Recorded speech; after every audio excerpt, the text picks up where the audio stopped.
You've been tricked by your own mind. It told you that if you just thought a little more, planned a little harder, worried a little longer, you'd finally feel safe, finally feel in control. But instead, all that thinking made it worse. You're not clearer, you're not calmer, you're tired, mentally exhausted, stuck in a loop that never stops spinning.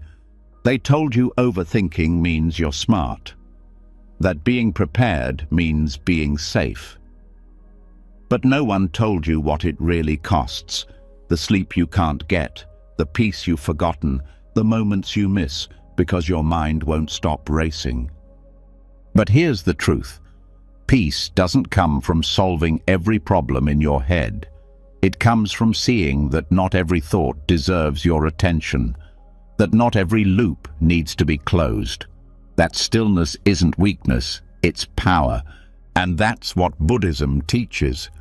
Not in temples high on mountains, but in real life.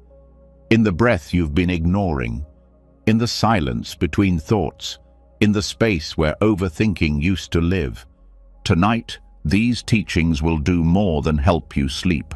They'll help you let go, not by force, but by understanding. As you listen, your mind will start to unclench. The grip of thought will loosen, and a calm you've been chasing for years will quietly settle in. By the time you wake up, you won't just feel rested. You'll feel free. Ready? Let's begin. And now that the noise of the day has started to quiet, the real work begins. Not the work of fixing, solving, or controlling, but the deeper work of release. The soft, powerful work of letting go. Because the truth is, overthinking is not just about thoughts. It's about resistance. It's the tension between what happened and what we wish happened. The friction between how we feel and how we think we should feel. And that friction?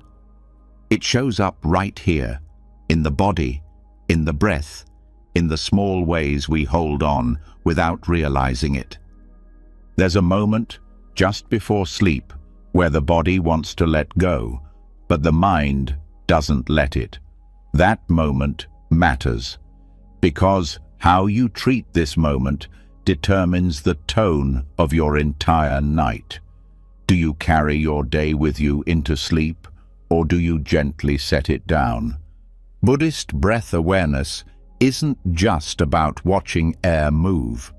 It's about learning how to drop the weight, breath by breath, in micro moments so subtle they almost go unnoticed. But those moments, those tiny exhales of tension, are the quiet exit doors from suffering. Each one is a choice, hold on or release. And tonight, we learn how to choose release. Start by noticing the breath, not forcing it, not trying to deepen it, just noticing how it feels to breathe after a long day. There might be tightness, there might be restlessness. That's not failure, that's just honesty. That's the starting line. Buddhist practice begins exactly where you are, not where you should be. So if the breath feels heavy, that's okay. That heaviness is the very thing we're working with. That's the material of transformation. When we overthink, the breath gets shallow. When we're holding on to tension, the chest stiffens, the stomach locks up, the throat tightens. This isn't poetic, it's real biology. And this is where Buddhism meets neuroscience. The breath and the nervous system are best friends. When one softens, the other follows. And when you learn to soften your breath, you're not just relaxing, you're retraining your entire system to stop gripping life so tightly. Try this now. As you breathe in, say to yourself gently, I feel the breath. And as you breathe out, say, I let it go. It doesn't matter what it is. Maybe it's a conversation that still lingers in your head. Maybe it's regret. Maybe it's guilt. Maybe it's nothing specific. Just that vague sense that something's not done yet. Let that be okay. You're not here to figure it all out. You're here to let the figuring fade.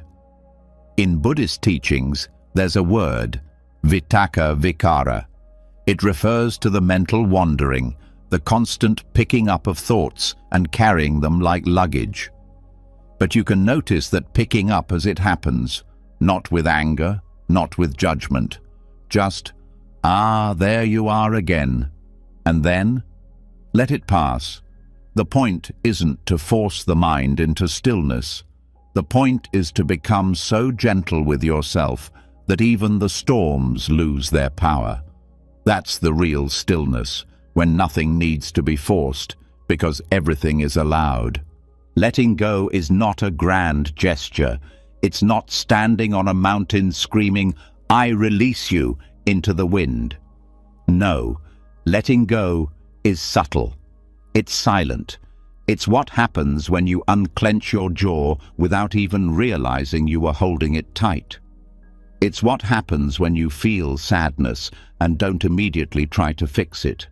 It's what happens when you trust that this breath, this single breath, is enough to begin again. Every inhale is new. Every exhale is a little death. And if you really listen, if you really stay with the breath as it moves in and out, you start to feel something shift.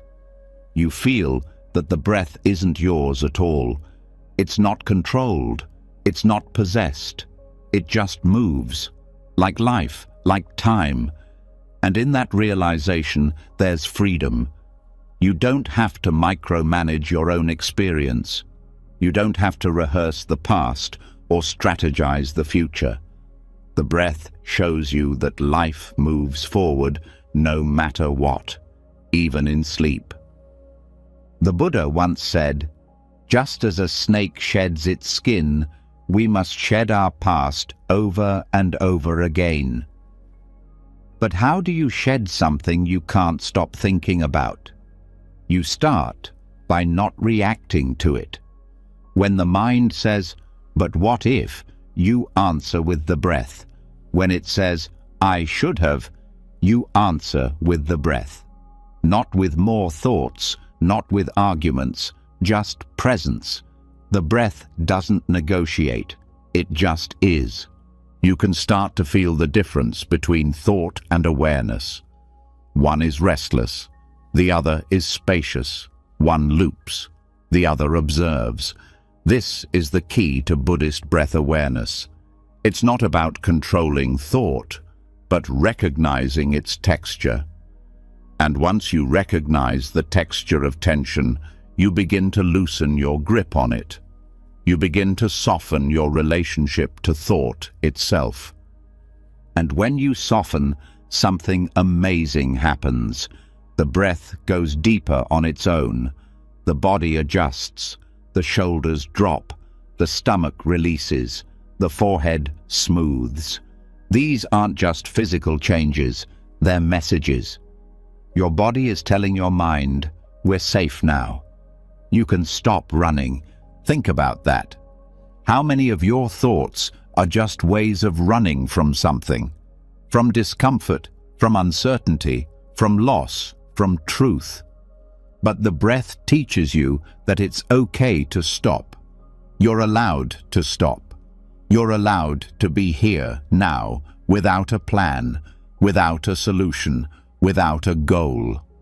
There's a Buddhist phrase, anatta, no self. It doesn't mean you don't exist.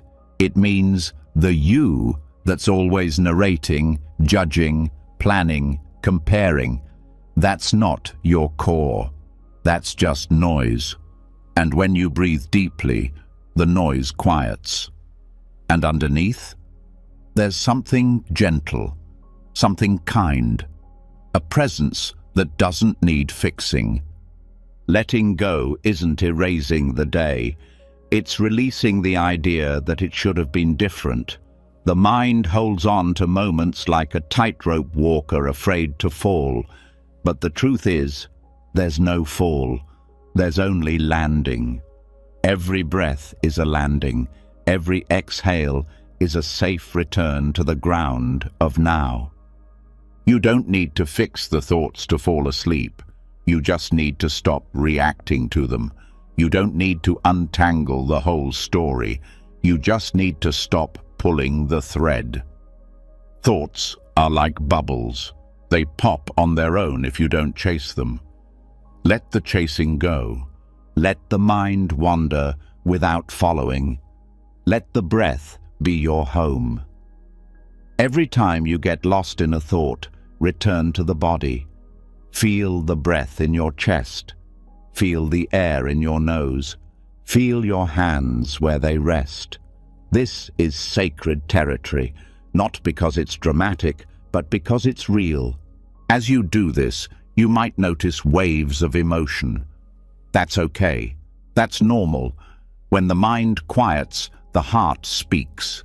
And sometimes it speaks grief, or fear, or love, or sadness. Don't run. Let it move through. The breath will carry it. It always does. The more you let go, the more natural it becomes. And the more natural it becomes, the less you need to force it. This is the paradox of letting go. You don't do it. You stop doing. You stop clinging. Stop replaying. Stop fixing. And the silence that remains, that's peace. Not empty, not numb, just still. Right now, your breath is doing all the work. Your only job is to trust it. Let go of your grip on the day. Not because the day was perfect, not because everything's resolved, but because holding on doesn't help. The breath will carry what you don't need. The breath will hold what you're too tired to carry. Just follow it. No story, no judgment, just breath, just peace. And as your breath deepens, so does your rest. The body enters its own rhythm. The heart slows. The nervous system starts to shift. This isn't sleep forced by exhaustion. It's sleep welcomed by trust. You're not escaping the day. You're releasing it. Thoughts may still come, but they no longer stick. Like leaves on a river, they float. And you remain here, breathing, softening, releasing. And maybe for the first time in a long time, nothing needs to happen next. No solutions, no plans, just the gentle breath of letting go. And tomorrow? Tomorrow can take care of itself. Right now, this is enough. This breath, this stillness, this soft return to who you really are. Underneath it all, sleep well, let go. You're safe now. And as the breath settles and your body begins to soften into the silence, something else becomes clear. Thoughts haven't fully disappeared. They may be quieter now, but they still come in waves. Some light, some heavy, some quick to vanish, others lingering like smoke. But here's the shift. Instead of fearing them or fighting them, now there's space to listen. Because not every thought is a problem. Not every loop needs to be broken. Some thoughts aren't the cause of pain at all. They're the signal. They're the flare from a deeper fire. And when we misunderstand the signal as the source, we chase shadows. Overthinking doesn't begin in the mind. It begins in the body's response to something unprocessed. A tension not named. A feeling not felt. A memory not met with kindness. The chatter, the spirals, the loops, they rise when there's discomfort we're not ready to hold. So the mind gets busy. It builds scaffolding to protect what hurts. It builds arguments, explanations, predictions, endless what-ifs, hoping one will be the answer. But none of them are, because the root isn't thought. It's pain beneath the thought. It's uncertainty beneath the words. Buddhism teaches that mental activity is like wind on the surface of water. You can try to calm the wind, or you can go deeper, beneath the waves, where the water is always still. That deeper space is where healing happens. But to reach it, you have to stop treating thoughts like enemies. You have to stop believing every one of them is trying to sabotage you. Some are just symptoms, indicators, emotional red flags waving in the dark. Mental chatter is a language. It says, something inside needs attention. It doesn't mean something is wrong with you. It doesn't mean you're broken. It means you're human. It means your system is intelligent enough to create noise when something's unresolved. And instead of silencing the noise with more noise, the Buddhist path invites us to listen differently. The discomfort that comes before overthinking is subtle. It may feel like restlessness, like a quiet ache in the chest, like a vague unease you can't explain. That moment, before the mind starts racing, is gold. That's the moment to notice, to pause. Because the moment you feel that inner twitch and say, "What is this really about?" you interrupt the automatic loop.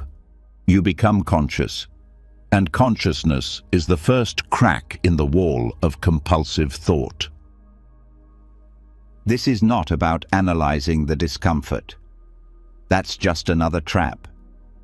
The goal isn't to solve your feelings, it's to feel them without explanation.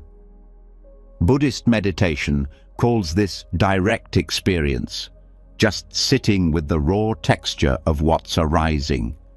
No label, no backstory, just presence. That's where transformation begins. Let's say you notice mental chatter picking up late at night. Instead of chasing the thoughts, try asking gently, what came before this? Did something leave me unsettled today? Did I feel unseen, unheard, overwhelmed? What emotion was pushed aside? Often, mental spirals follow emotional suppression. And when you bring awareness to what was buried, the mind no longer needs to overcompensate. There's a phrase in the Satipatthana Sutta, the core Buddhist teaching on mindfulness, that says, one knows the feeling as it arises. Not judges, not explains, just knows. This knowing isn't intellectual, it's somatic, it's embodied. It's the kind of knowing that comes from being still with what is uncomfortable until it begins to soften on its own. When people say, "I can't stop thinking," what they often mean is, "I'm trying to run from a feeling I haven't made peace with." The loop isn't logical, it's emotional. And that's why logical solutions fail.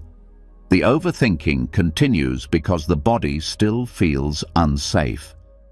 That's where the real healing starts, not by fixing the story, but by creating a sense of safety in the present. So how do you do that? First, drop into the body. Scan it gently. Where is the tension hiding? Not what caused it. Not who caused it, just where is it? Is there tightness in the chest, a heat in the stomach, a pulling behind the eyes? That's where the emotional soil lies, the space where old roots are tangled. And if you sit with it long enough, the chatter begins to slow. Not because you've silenced it, but because you've listened to what it was protecting. This is the radical power of Buddhist awareness. It doesn't force change. It allows understanding. And understanding dissolves the need for defense. There's a Buddhist metaphor that says, thoughts are like raindrops on a pond. They disturb the surface, but the pond itself is never broken. Your awareness is that pond. The chatter is not a flaw, it's just movement on the surface. And when you learn to rest below that surface, The movement no longer defines you. Overthinking often feels endless because it feeds on resistance. Every time you say, "I shouldn't be thinking so much," you feed the very loop you're trying to escape. But when you say, "Let me feel what's underneath this," the loop loses energy. Thought can't thrive without emotional fuel.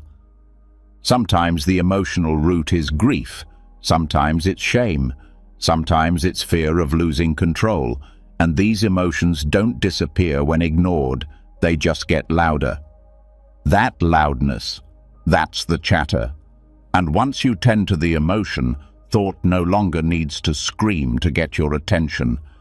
This is where the practice of metta, loving kindness, can change everything.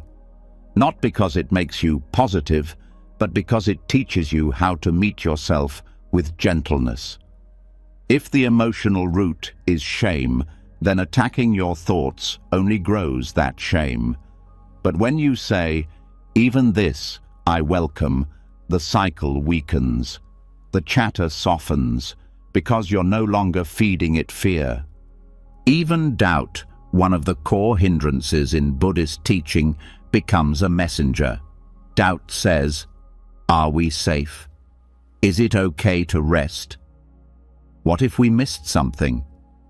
But when met with presence, doubt turns into clarity. Because doubt isn't a verdict, it's a doorway. It leads to deeper questions.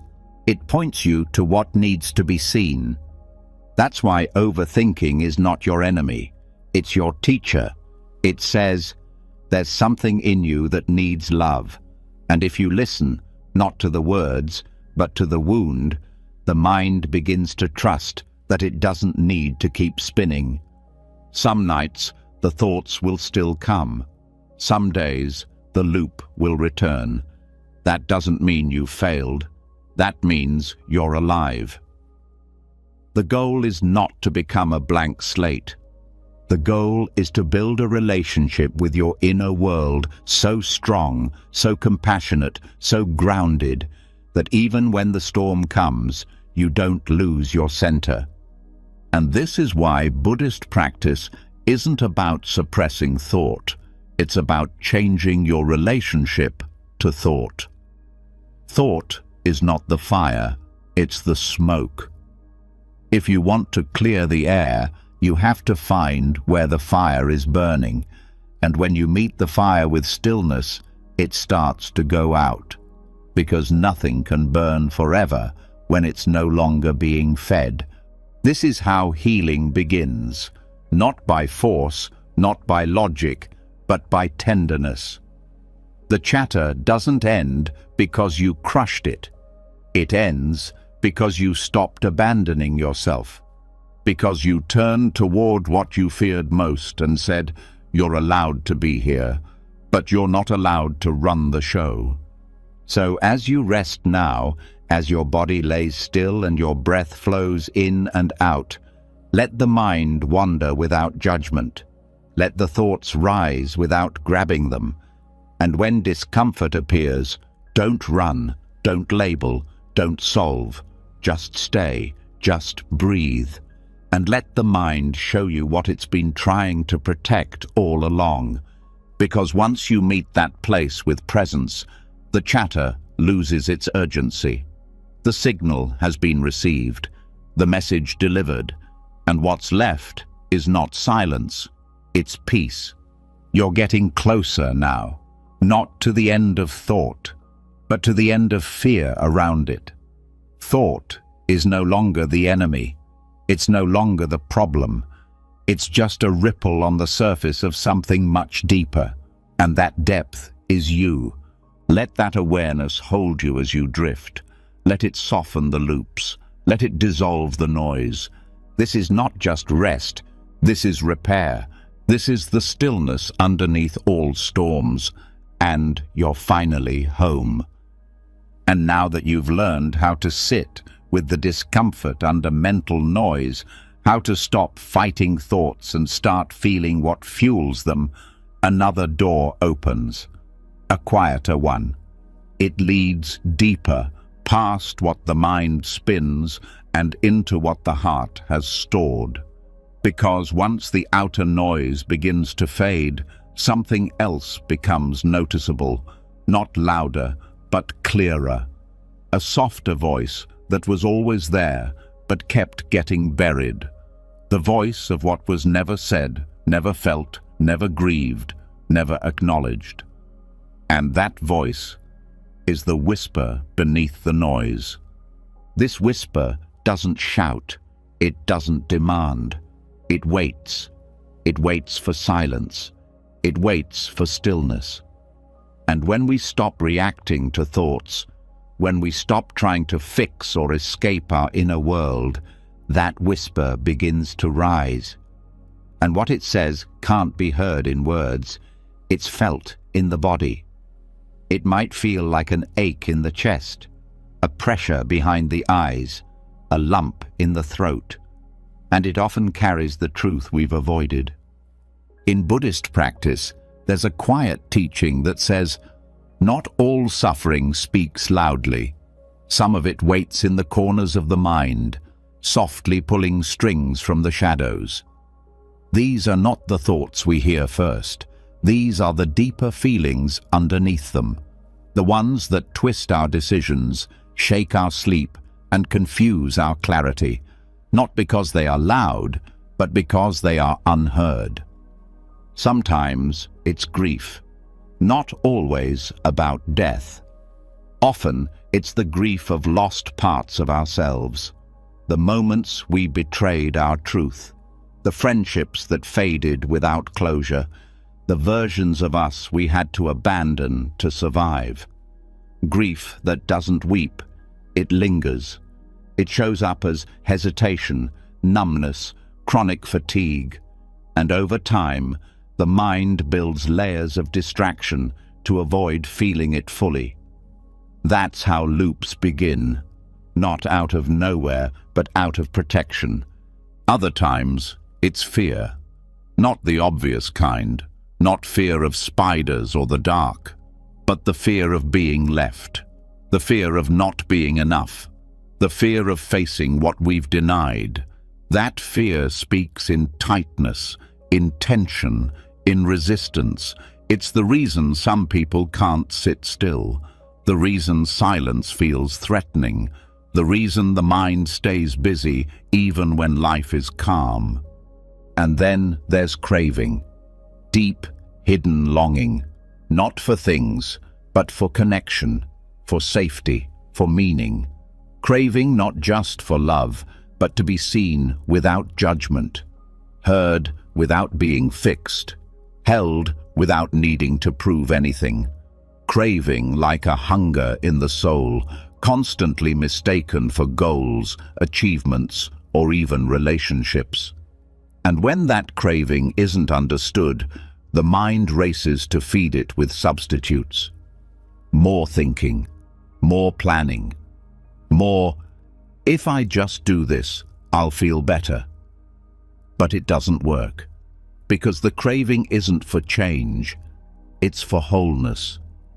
This is the whisper beneath the noise, and it's not trying to harm you, it's trying to be felt.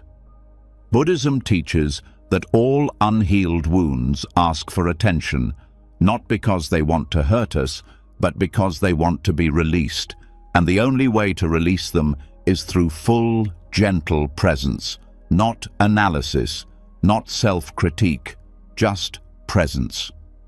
In deep meditation, monks speak of moments where silence becomes so full, so rich, that something old rises, a memory, a feeling, a sudden wave of sadness without context.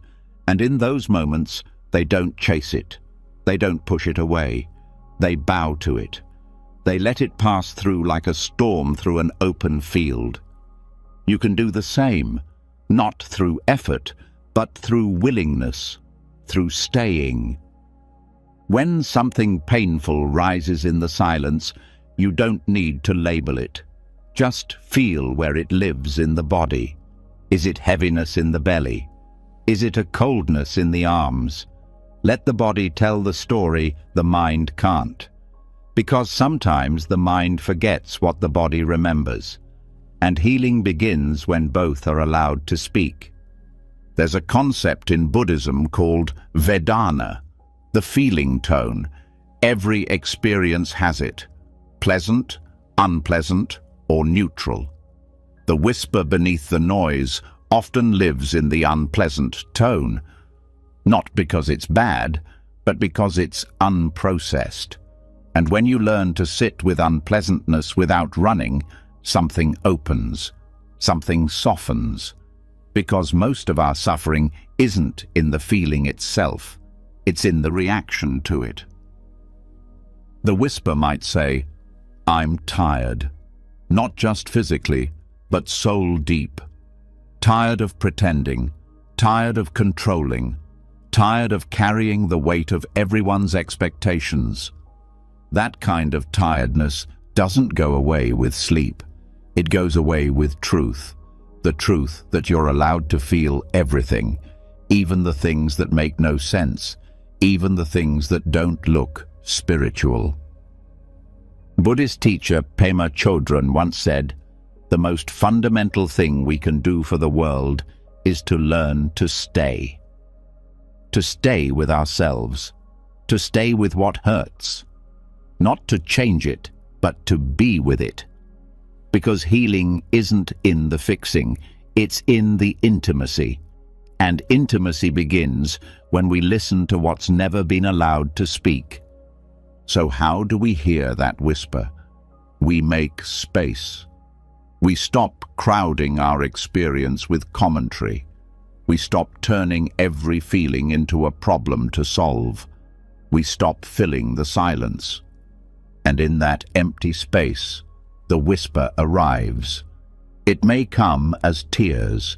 It may come as deep sighs. It may come as a memory you thought you forgot. Trust it. Don't judge its timing. Don't rush its message. The heart speaks in sensations, not sentences. The whisper won't always make sense, but it doesn't need to.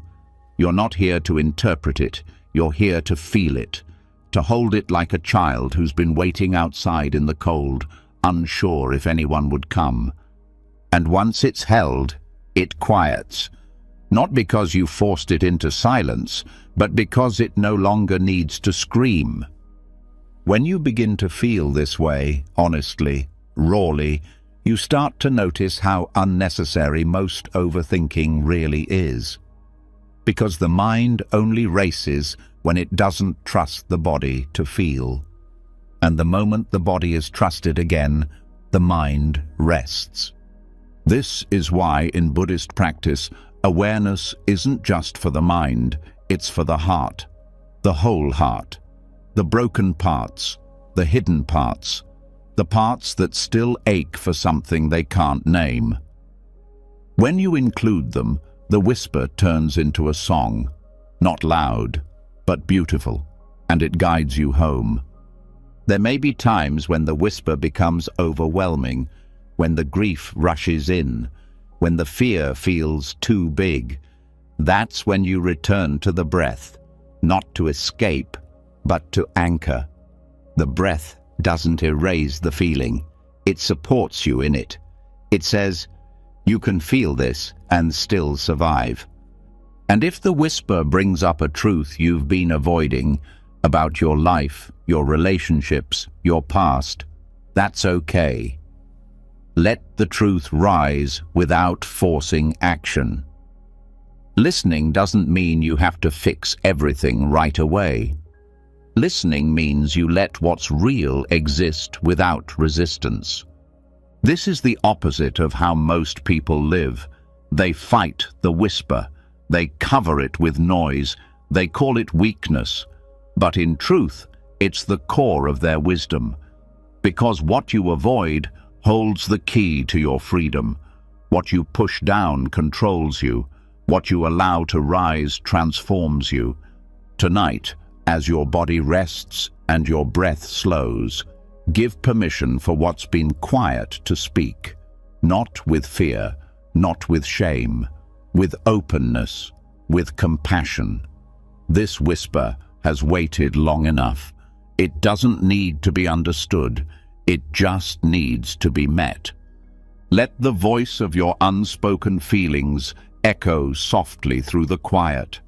Let them rise and fall and rise again, each one bringing you closer to peace. Not the peace of silence, the peace of truth. Because when the whisper is heard, the noise no longer owns you. You're not avoiding, you're not escaping, you're listening, and in that listening, you begin to heal. And once the unheard feelings are finally welcomed, once the whisper beneath the noise is no longer feared, something even more subtle begins to reveal itself. A space appears, not empty, but uncertain.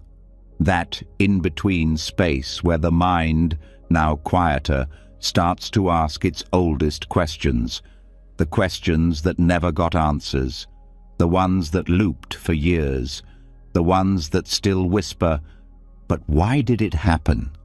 What's going to happen next? What does it all mean?" And here lies the next trap. Because when the heart opens, the mind often steps back in, not to sabotage, but to explain, to make sense, to find order where life has been messy. It's not trying to harm you, it's trying to protect you from the discomfort of not knowing. But this is the moment where a deeper teaching begins, because not every question has an answer, and not every question needs one. Buddhism teaches a kind of freedom that doesn't come from figuring things out, but from letting things be unresolved. Not because you don't care, but because peace doesn't depend on mental conclusions. Peace depends on letting go of the need for mental conclusions. This is where overthinking finds its fuel. In the belief that certainty will fix everything, that if the right answer is found, the pain will vanish, that if every loose end is tied up, the mind will rest.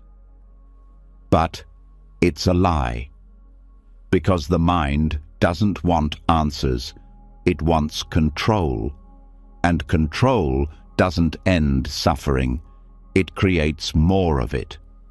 Some of the Buddha's most famous moments came not from what he said, but from what he refused to say. When asked about the origin of the universe, the nature of the self after death, or the metaphysical structure of reality, he stayed silent. Not because he didn't know, but because he knew that the search for those answers distracted from the direct experience of freedom.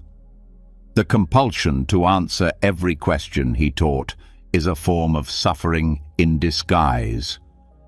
He told the story of a man struck by a poisoned arrow. The man refused to have the arrow removed until he could know who shot it, what tribe they belonged to, what kind of wood the arrow was made from. But by the time those answers came, he would already be dead. That is what obsessive questioning does. It distracts from healing. It pulls attention away from the present and into a maze with no exit. We do this every day. We wonder why someone left. We analyze why life unfolded the way it did. We seek meaning in heartbreaks, in failures, in silence. And the mind promises that the right answer will bring peace. But peace isn't hiding behind an answer. Peace is waiting beneath the question. There's a difference between inquiry and obsession. One is spacious, the other is tight. One explores, the other demands. You can feel the difference in the body. Obsessive questioning feels like a clenched fist. True curiosity feels like an open palm. And the path of Buddhism is to walk with the open palm, not because all questions are answered, but because all questions are allowed. This is not easy. The mind is addicted to closure. It wants the period at the end of every sentence, But real life is often a comma or a dash or no punctuation at all. Things end without resolution. Stories shift without explanation. People change without warning. And the peace we long for comes not from resisting that truth, but from relaxing into it. You are allowed to not know. You are allowed to walk through life with questions still echoing in your chest. You are allowed to rest, even if the mystery still lingers. That's not negligence. That's mastery. The kind that trusts life without needing to control it. Some questions are meant to stay open, not as a problem, but as a portal, a doorway into deeper awareness. Because the space left by an unanswered question becomes the space where presence grows. You stop seeking, you start sensing, you stop racing toward meaning, you start settling into truth. The Zen tradition calls this "don't know mind." It's not ignorance, it's not denial, it's the wisdom of staying soft in the face of the unknown, the wisdom of not rushing to conclusions, the wisdom of living fully in the middle of mystery. This is where overthinking dissolves, not through answers, but through surrender. When you stop trying to solve the puzzle, you see the whole picture. And the picture says, this is life. It moves, it breaks, it heals, it leaves things unfinished. And still, it is sacred. You may never know why someone hurt you. You may never know what the future holds. You may never get closure from the people who disappeared. But that doesn't mean you can't be free. Because freedom doesn't wait for closure. Freedom appears when you stop needing it.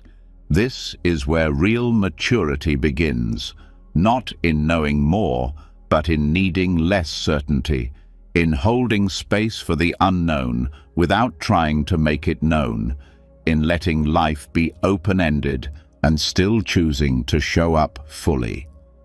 The Buddha taught that clinging to views, rigid beliefs, fixed ideas, intellectual certainty is one of the deepest causes of suffering. Because once the mind believes it knows everything, it stops listening, it stops learning, it stops feeling, and a closed mind is the opposite of a free one. So how do you begin to loosen this grip? Start by noticing which questions you've been trying to answer for years. Which ones keep circling back? Which ones bring tightness, not clarity? Which ones feel like pressure, not peace? Then ask yourself, what if I didn't need an answer? What if this question could stay open? What would it feel like to rest, even with this thread left untied? That's the doorway, the shift from needing to knowing, from grasping to holding lightly, from mental tension to spiritual spaciousness. This isn't about pretending questions don't exist. It's about changing your relationship to them. You begin to see that the question isn't always the problem. It's the attachment to resolving it that creates suffering. And once that attachment loosens, the question becomes lighter. Sometimes it even fades. Not because it's been answered, but because it's no longer charged. This is how Buddhism rewires the thinking mind. It doesn't make you smarter, it makes you softer. It doesn't make you right, it makes you free. Free to live without conclusions, free to love without guarantees, free to rest without closure. And the paradox is that in this freedom, some of the deepest answers begin to emerge. Not as thoughts, but as experiences, as clarity that rises when the mind is quiet, as truth that surfaces only when you've stopped chasing it. When you stop forcing life into answers, life becomes more alive. When you stop demanding to know, you begin to see. And what you see is not certainty. It's something better. It's presence. It's grace. It's the quiet strength of someone who has made peace with the unknown. So tonight, as questions rise in your mind, let them come. Let them float like leaves on water. You don't need to pick them up. You don't need to chase them down. You don't need to solve anything. Just breathe. Just rest. Just feel the freedom of not knowing. Because some of the most beautiful truths are the ones that can't be explained, only lived, only felt, only allowed. Let go of the answer. Stay with the question. And in that space, let freedom find you. And now that the grip on certainty has loosened, now that the mind is learning to stay open without rushing to conclusions, something even deeper becomes visible. The mind, although quieter, still tries to be helpful. It still believes its thoughts are necessary, that if it just works a little harder, thinks a little more, analyzes one more angle, something will click. Something will finally make sense. But this is the next illusion we need to face, the belief that more thinking leads to better clarity. This is the illusion of productive thinking. It looks noble, it feels responsible, it even gets rewarded. Society calls it preparation, diligence, problem solving. But often, what looks like productivity is just anxiety in disguise. The mind spins, not because it's solving, but because it's afraid to stop. Because in stillness, we face ourselves. And that's what most people are truly avoiding, not failure, not uncertainty, but the silence that remains when the mind goes quiet. Buddhist teachings speak clearly on this. Clarity doesn't come from thinking harder. It comes from seeing clearly. And seeing clearly is only possible when the water of the mind is still, when it's not agitated by urgency, when it stops forcing outcomes. The modern world has glorified over-analysis. We believe that if we consider every possibility, calculate every outcome, prepare for every scenario, we'll be safe. But instead, we become frozen. We start confusing movement for progress. The mind keeps going and going and going, but it's moving in circles, not forward. In Buddhist psychology, this is known as papanka, the proliferation of thought. It's the snowball effect where one idea leads to another and another, until the original issue is buried under layers of speculation. And the tragedy is that none of it brings relief. In fact, the more complex the thinking becomes, the harder it is to act. We become trapped in the illusion that we're being productive, when in truth, we're just deepening our own confusion. The Buddha warned against this. He taught that the mind cannot be forced into wisdom. Wisdom arises naturally when grasping ceases, when the mind is no longer trying to manipulate reality into a shape that feels safe. Wisdom, in its truest form, is spacious. It leaves room. It breathes. It doesn't demand perfect answers. It recognizes what is true right now. So why does the illusion of productive thinking feel so strong? Because it gives us a temporary sense of control. When we think, we feel like we're doing something. We feel like we're preventing disaster. But what we're actually doing is overloading the system. The nervous system becomes strained. The body tightens. Decisions become harder, not easier. Insight becomes clouded by mental fog. This is where the practice of samatha, calm abiding, comes in. It's not just sitting still, it's learning to recognize when thinking has stopped being helpful and started becoming compulsive. It's the ability to pause, feel the body, and gently return to breath without judging the mind for trying to help. Because the mind is not the enemy, it's just misunderstood. It thinks solving everything will protect you. It doesn't realize that what you need isn't more solutions, it's more space. Many great spiritual teachers, including those outside Buddhism, have pointed to this. That true clarity arises in the gaps between thoughts, not from stacking more on top. That sometimes the best insights come when we stop trying to think and allow ourselves to rest. This is not laziness, it's the wisdom of non-doing, the deep knowing that comes when we trust the present instead of controlling the future.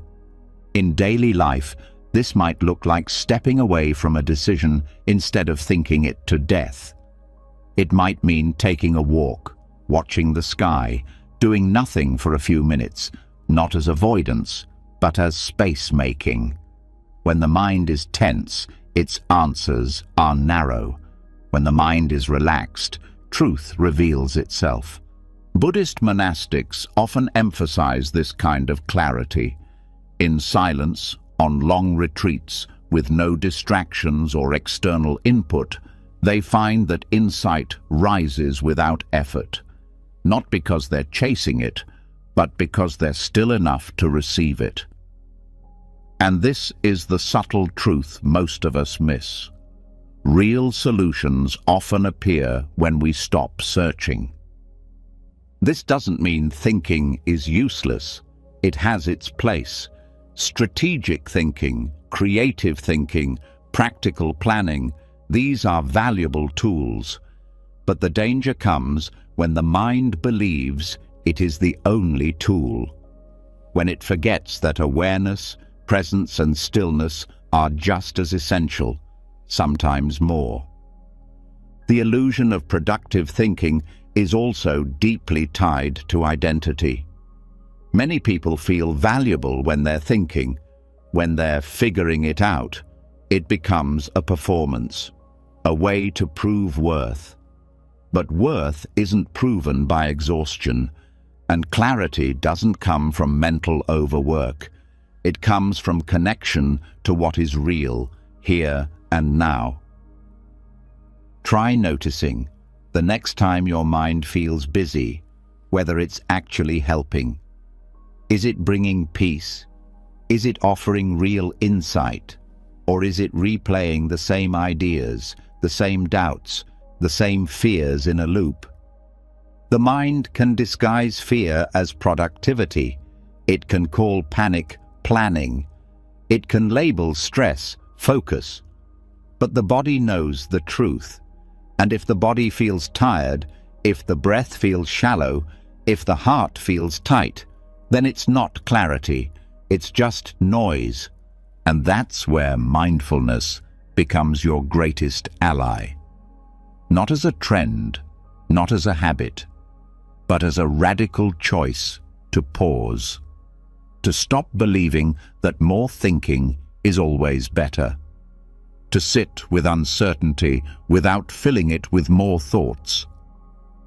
Sometimes stillness brings an answer faster than thinking ever could.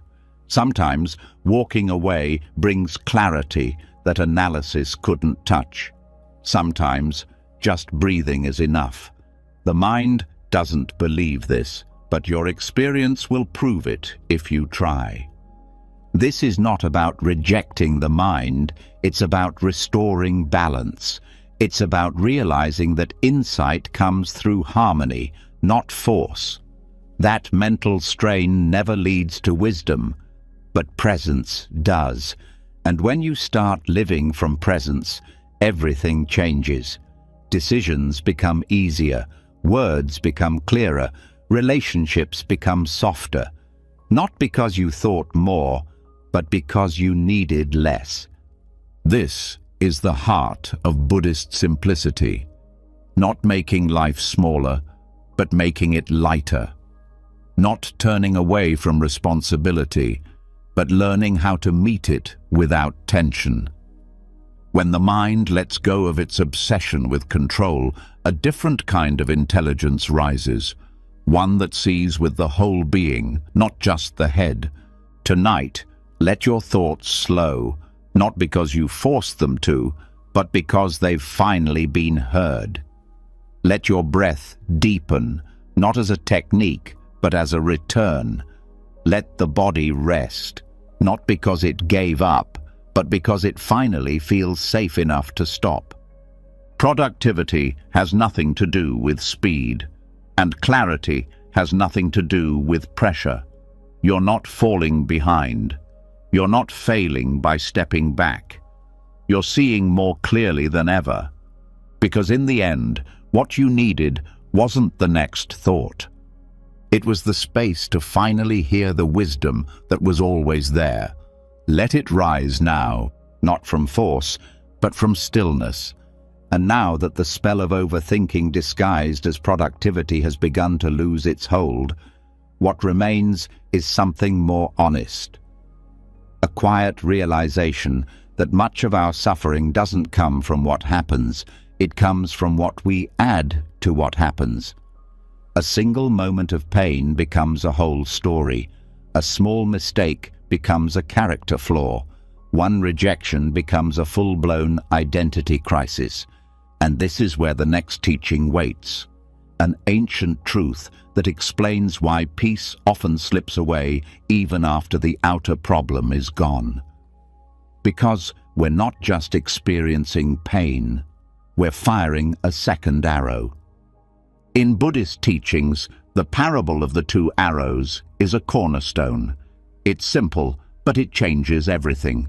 When life strikes, it hurts. That's the first arrow. It might be physical pain, it might be emotional, it might be the sharp sting of loss or disappointment or failure. That pain is real. It's part of being human. But what happens next is where suffering grows. The mind reacts. It judges. It analyzes. It blames. It creates a story, and then it starts to believe that story. That's the second arrow. And here's the truth. Most people are not suffering from the first arrow. They're suffering from the second one. The second arrow is what keeps you awake at night. It's what turns a mistake into shame. It's what keeps replaying the breakup, the argument, the failure.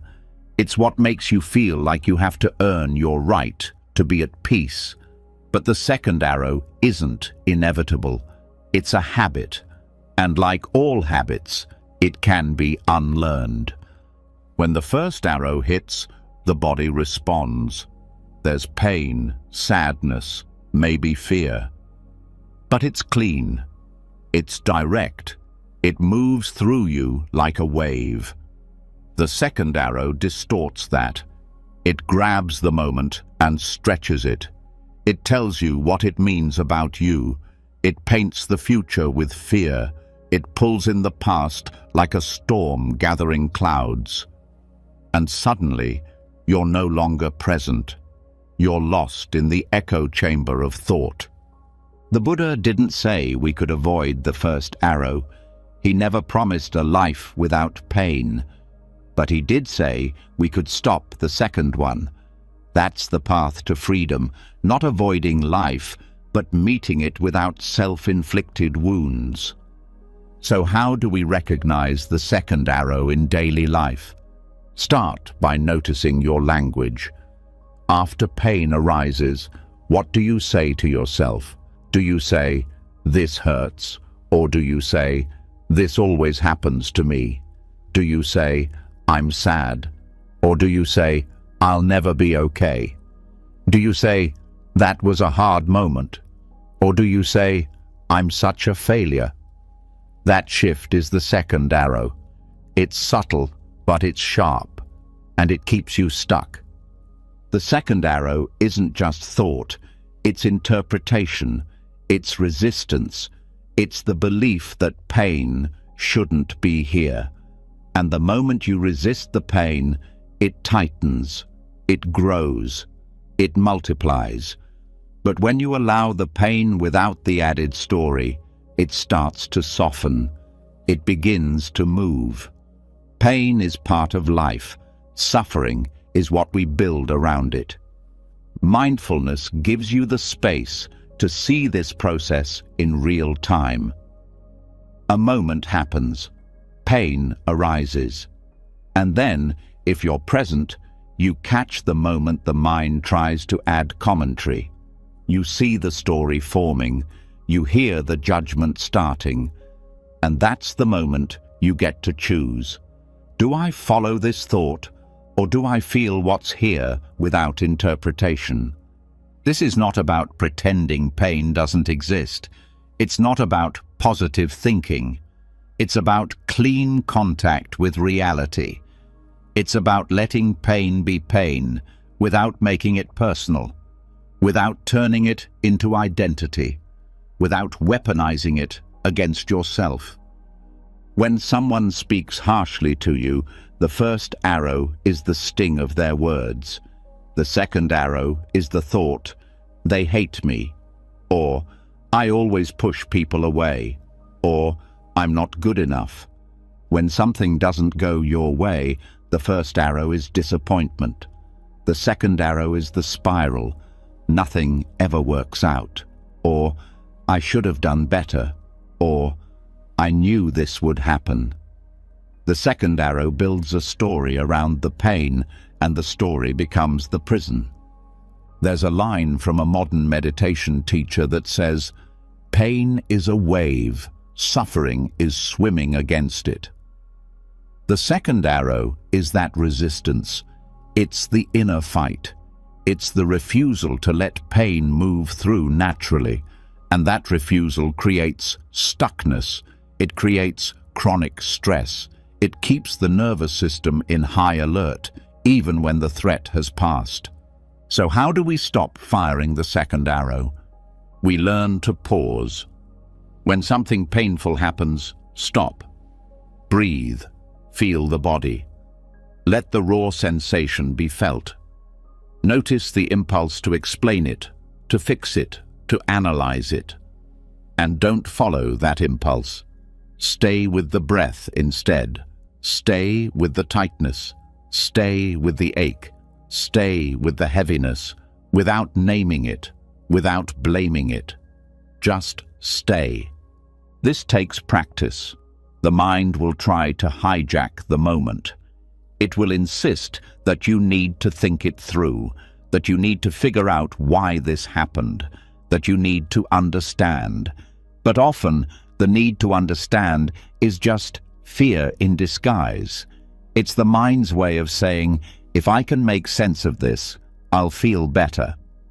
But understanding doesn't always bring relief. Presence does. Over time, you start to see how much lighter life feels without the second arrow. You feel pain, and then you move on. You feel grief, and then you breathe again. You feel fear, and then you act anyway. The moment passes, because you didn't trap it with a story. There's another beautiful teaching in Buddhism. Whatever has the nature to arise will also pass away. The first arrow arises. It also passes. But the second arrow stays, because we hold on to it, we feed it, we rehearse it, and it becomes part of our identity. Letting go of the second arrow means letting go of that identity. It means you're no longer the victim of your thoughts. You're no longer the person who needs to figure it all out before resting. You're just someone who feels what's true and then lets it go. And the deeper you go into this practice, the more you realize how much of your pain was optional, how many wounds were self-made, not because you're broken, not because you're weak, but because no one taught you this before. No one told you that pain could be simple, that you didn't need to make it complicated, that you didn't need to make it mean something about your worth. Tonight, as you listen, as you soften, start to notice the second arrows in your own life. The small ones, the big ones, the old ones that still linger. And see if you can take a breath and lay them down, not by pushing them away, but by no longer believing them, no longer fueling them, just letting them rest. Because the first arrow will always come. Life will keep being life. But the second arrow, that one is yours to drop. And when you do, what remains isn't emptiness. It's peace. It's space. It's the quiet freedom of someone who no longer adds pain to pain. And that kind of freedom, that's what healing really means. And now that the second arrow has been seen for what it is, not a fact, but an internal reaction, not truth, but habit, the mind begins to breathe again. The stories soften. The mental loops lose some of their urgency. But there's still one more thread underneath it all, one that quietly fuels overthinking even when the outer stories fade. This is the hidden driver that keeps the mental wheels turning. It isn't obvious at first, but once seen, everything begins to shift. It's not just thought, it's craving. Craving disguised as logic. Craving dressed up as preparation. Craving that hides inside obsession and calls itself intelligence. Overthinking at its core is not random. It's not a mental mistake. It's a strategy. A deeply wired way of trying to feel safe in a world that rarely guarantees anything. Beneath every loop, there's something being chased. And, in Buddhism, that chase has a name, tanha, craving. Not just for objects or people, but for certainty, for security, for control. These are not bad desires. They are deeply human, but they're also unsatisfiable. Because life, by its nature, is unpredictable. And trying to outthink uncertainty is like trying to hold water in your hands. The tighter you grip, the more it slips away. When the mind obsesses, it's often doing something very specific, rehearsing safety. It's running scenarios to try and predict danger. It's revisiting the past to make sense of pain.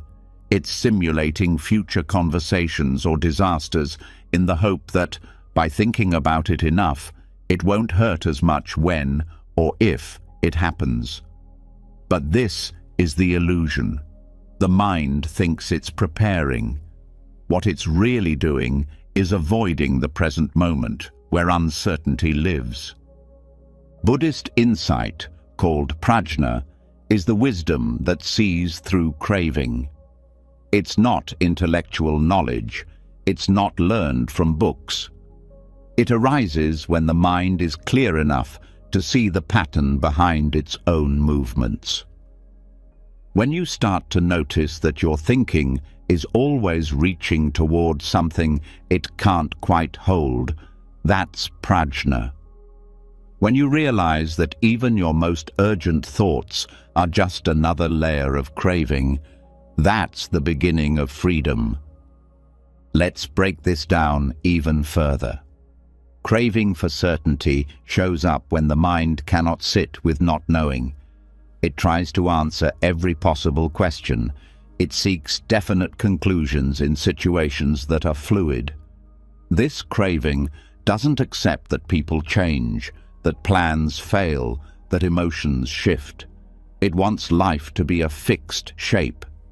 But life never stays still, so the craving keeps returning, and the thoughts never rest. Craving for safety is even more primal. It often comes from past wounds. It says, if I think through every possible outcome, maybe I won't get hurt again. It's the voice of trauma. the voice of someone who once felt unsafe and decided that hypervigilance was the only way to survive. And while that strategy may have worked once, it now becomes a trap, because no amount of thinking can guarantee safety, and the pursuit of that guarantee only creates more anxiety. Craving for control is perhaps the deepest. It's the belief that if we just do everything right, say the right thing, make the perfect plan, follow every rule, then life will go our way. But this craving creates perfectionism, it creates rigidity, it creates pressure, and when life inevitably doesn't cooperate, it creates blame, usually directed inward. Obsessive thoughts grow from this soil. They spiral not because you're weak, but because the craving underneath them is so strong, it feels unbearable to let go. And yet, letting go is exactly what Buddhist wisdom invites. Not letting go as in ignoring life. Letting go as in seeing that the craving itself is optional, that it is not who you are, that it can be observed, felt, and released. When prajna arises, it brings a clarity that's not cold, but liberating. It shows you the pattern, and in that seeing, the pattern starts to dissolve. You don't have to force it. Just by seeing the craving clearly, you stop feeding it unconsciously. The thoughts might still arise, but they no longer grip you. You no longer believe their urgency. You start to feel a strange calm in not knowing, a strange freedom in surrender. This is not passive, it's powerful. It's what the Buddha meant when he said craving is the root of suffering. Not because desire is bad, but because identification with desire creates tension. The moment you believe, I must have certainty, you're already in conflict with life. But when you see that thought arise and recognize it as craving, not truth, you reclaim your freedom. This is a shift from attachment to observation, from I am this craving to this craving is passing through me. And from that space, you start to respond differently to your own thoughts. Instead of chasing them, you hold them gently. Instead of arguing with them, you breathe through them. Instead of needing answers, you rest in awareness. Overthinking cannot survive this kind of presence. It depends on speed, on urgency, on looping. When you slow down enough to feel what's beneath the thought, the craving becomes visible. And once it's visible, it's no longer running the show. You don't have to fulfill it. You don't have to follow it. You just have to witness it. It may come in waves. You may notice the craving again and again. That's okay. Each time you recognize it, you weaken its hold. Each time you pause instead of react, you create space for wisdom to grow. This is why Buddhist meditation isn't just about relaxation.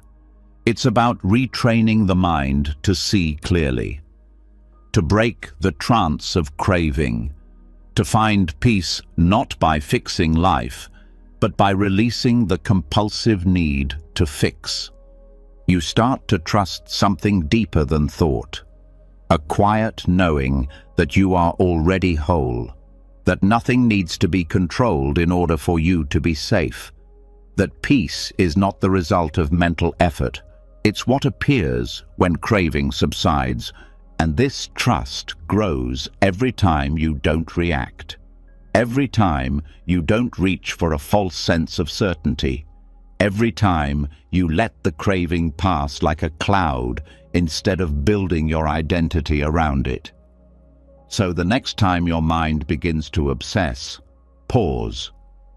Ask yourself gently, what am I trying to hold on to right now? Is it a story, a plan, a fear, a hope? Let the craving reveal itself, and then meet it not with judgment, but with presence, with kindness, with breath. Because craving is not the enemy. It's a teacher. It shows you where you still believe peace must be earned. And when you stop believing that, peace returns.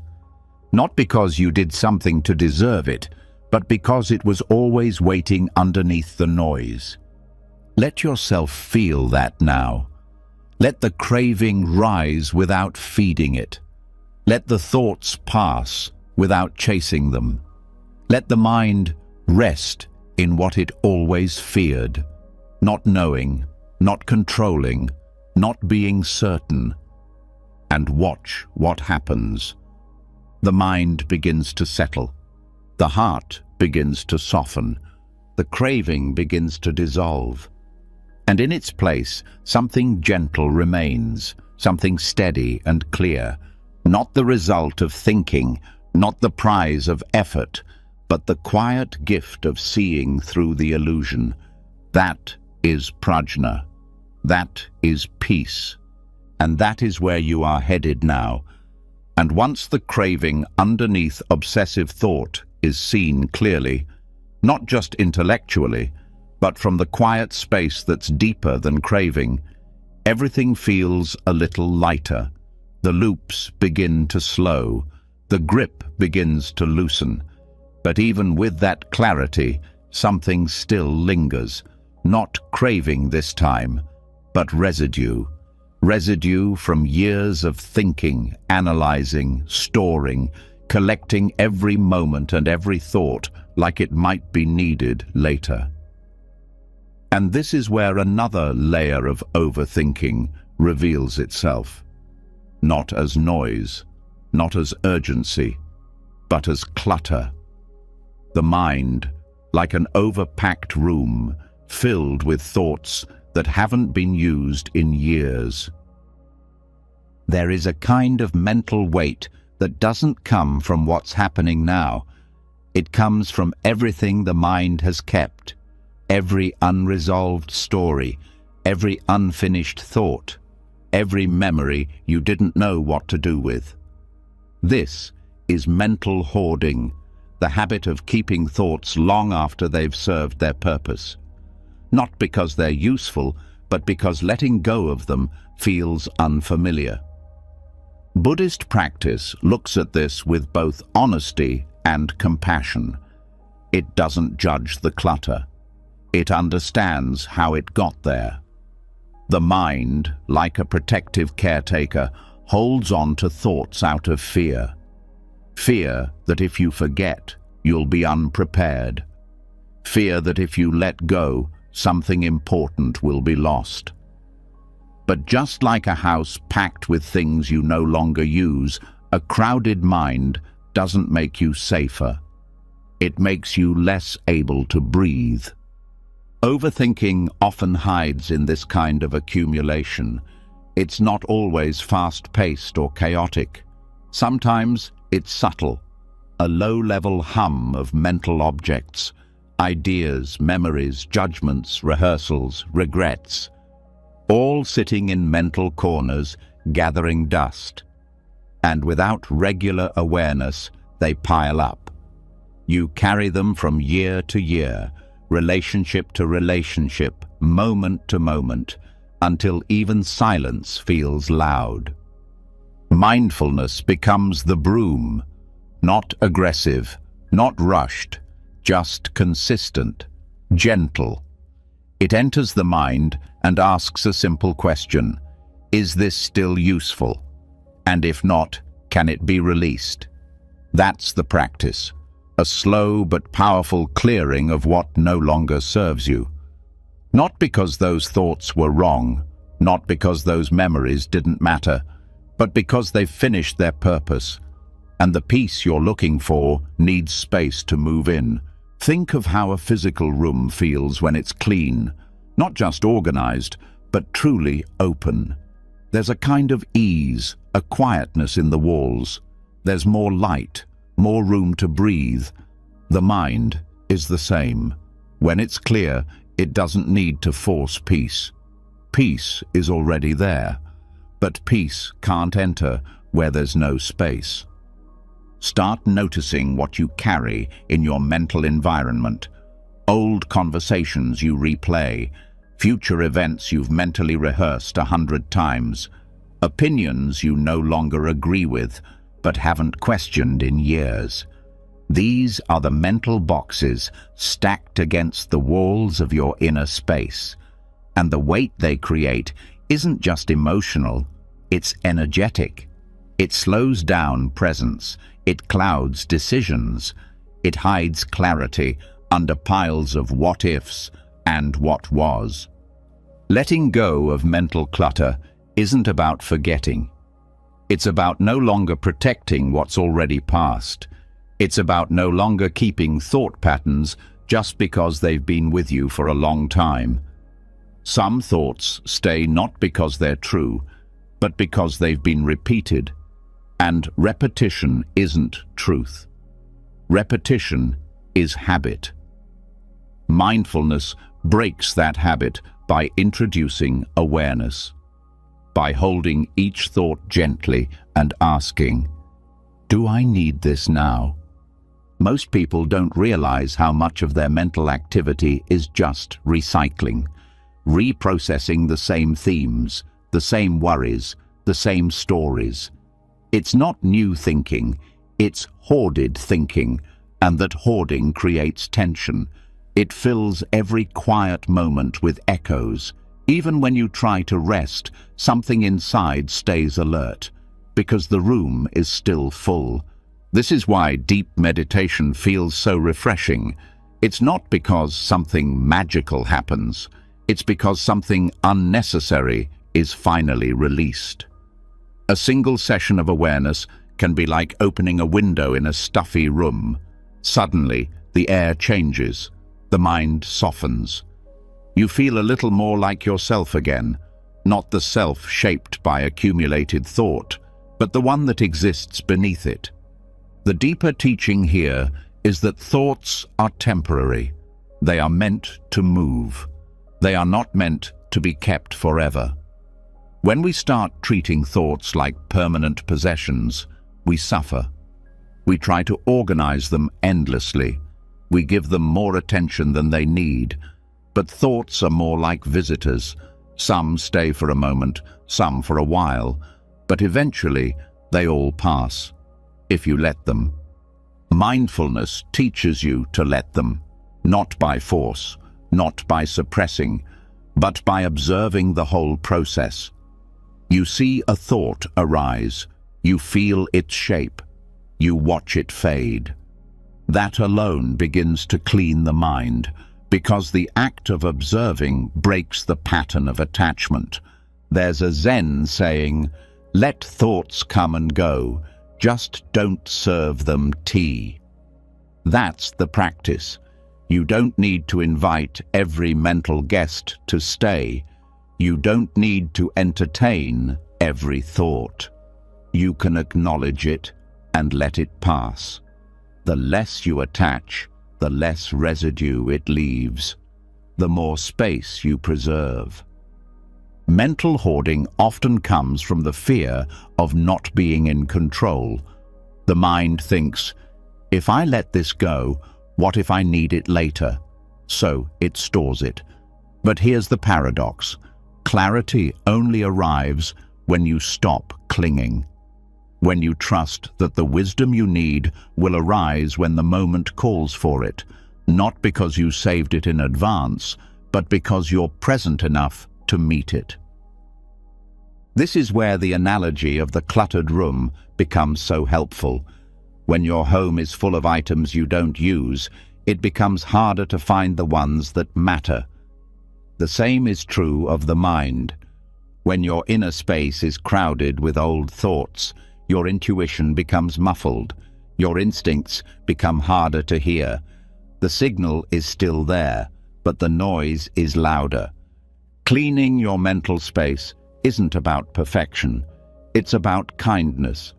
It's about giving yourself the room to breathe again. One thought at a time, one story at a time. And it begins by asking, What am I still holding on to that no longer helps me? Maybe it's a belief about who you are. Maybe it's a regret from 5 years ago. Maybe it's a script you rehearse in your head every time you feel anxious.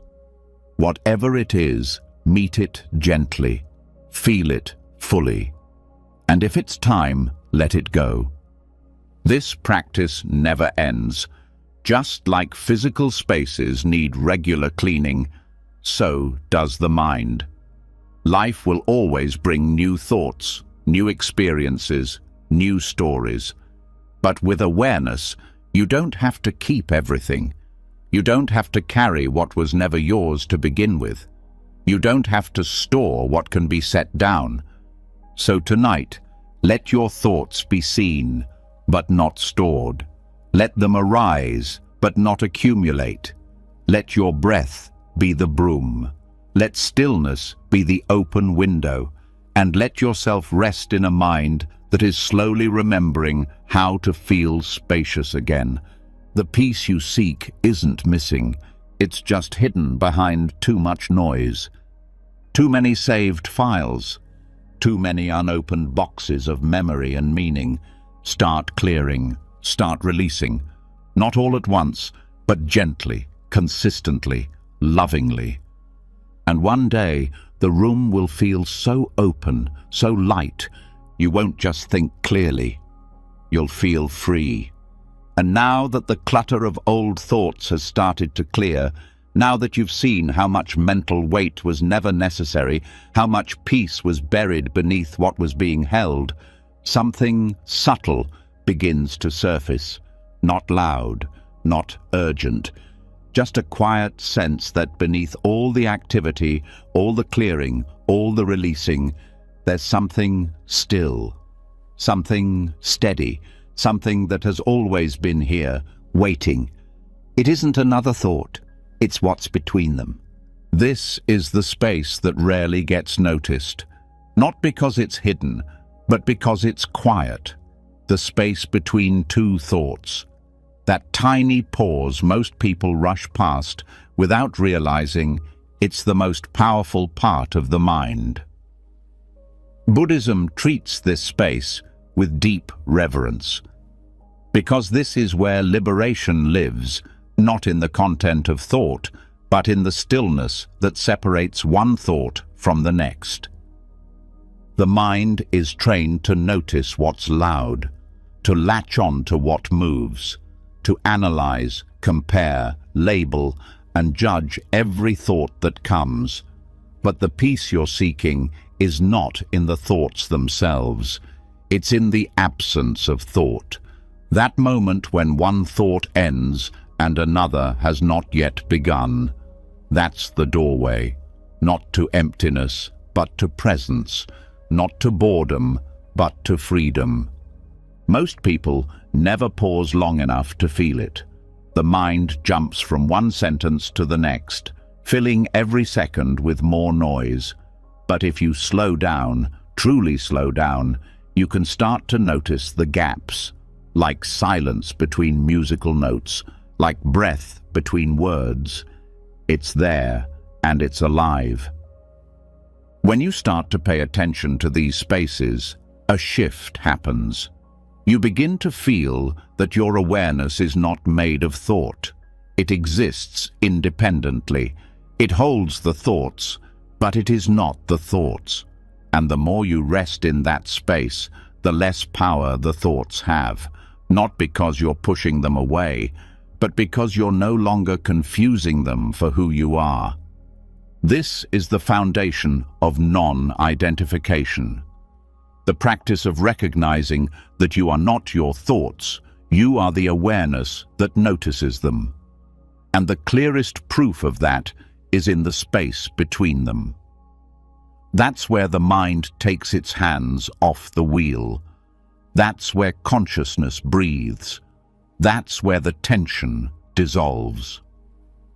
In meditation, teachers will sometimes guide students to rest in the pause, not to extend it artificially, but to notice it as it naturally arises. It might be half a second. It might be longer. But even that small window reveals the nature of awareness. It shows you what thought is made of, movement, and what presence is made of, stillness. This space isn't an escape from life. It's what makes life clear. It's the difference between reacting and responding, between grasping and observing. When you live only in thought, everything feels like pressure. When you learn to rest in the pause, even for a moment, clarity begins to return. Not because you figured anything out, but because you stepped out of the way. Thoughts are like waves on the ocean. The space between them is the ocean itself. Wide, deep, still. When you notice that space, you're not lost at sea. You've found the shore. And from that shore, everything becomes simpler, more spacious.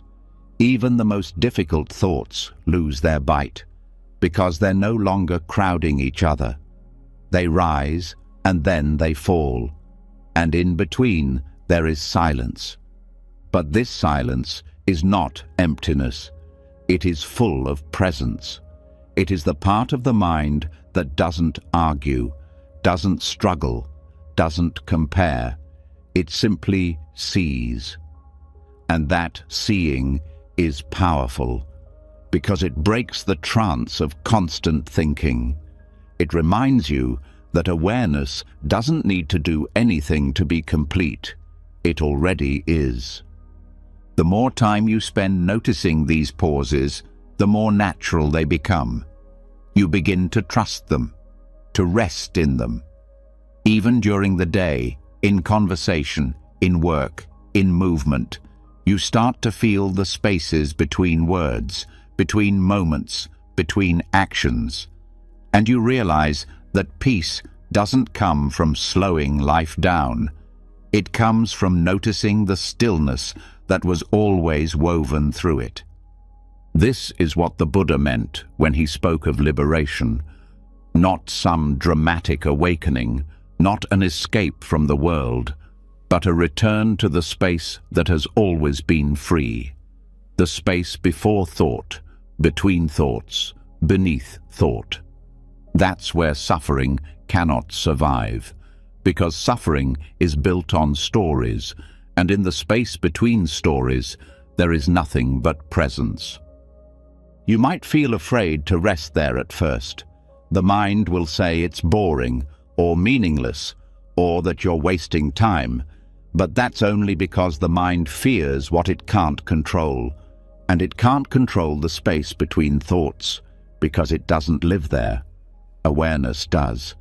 When you rest in that space, you're not dull, you're not passive, you're awake in the deepest way. You're connected to the source of your own consciousness, not filtered through identity, belief, or memory. Just pure seeing, and that seeing is enough. You don't have to try to hold on to that space. You don't have to force the pause to stay longer. That only brings more thought. What you can do is become familiar with it. Trust it. Visit it more often. Each visit leaves a trace, and over time, the path to that stillness becomes easier to find. This is not about perfecting silence.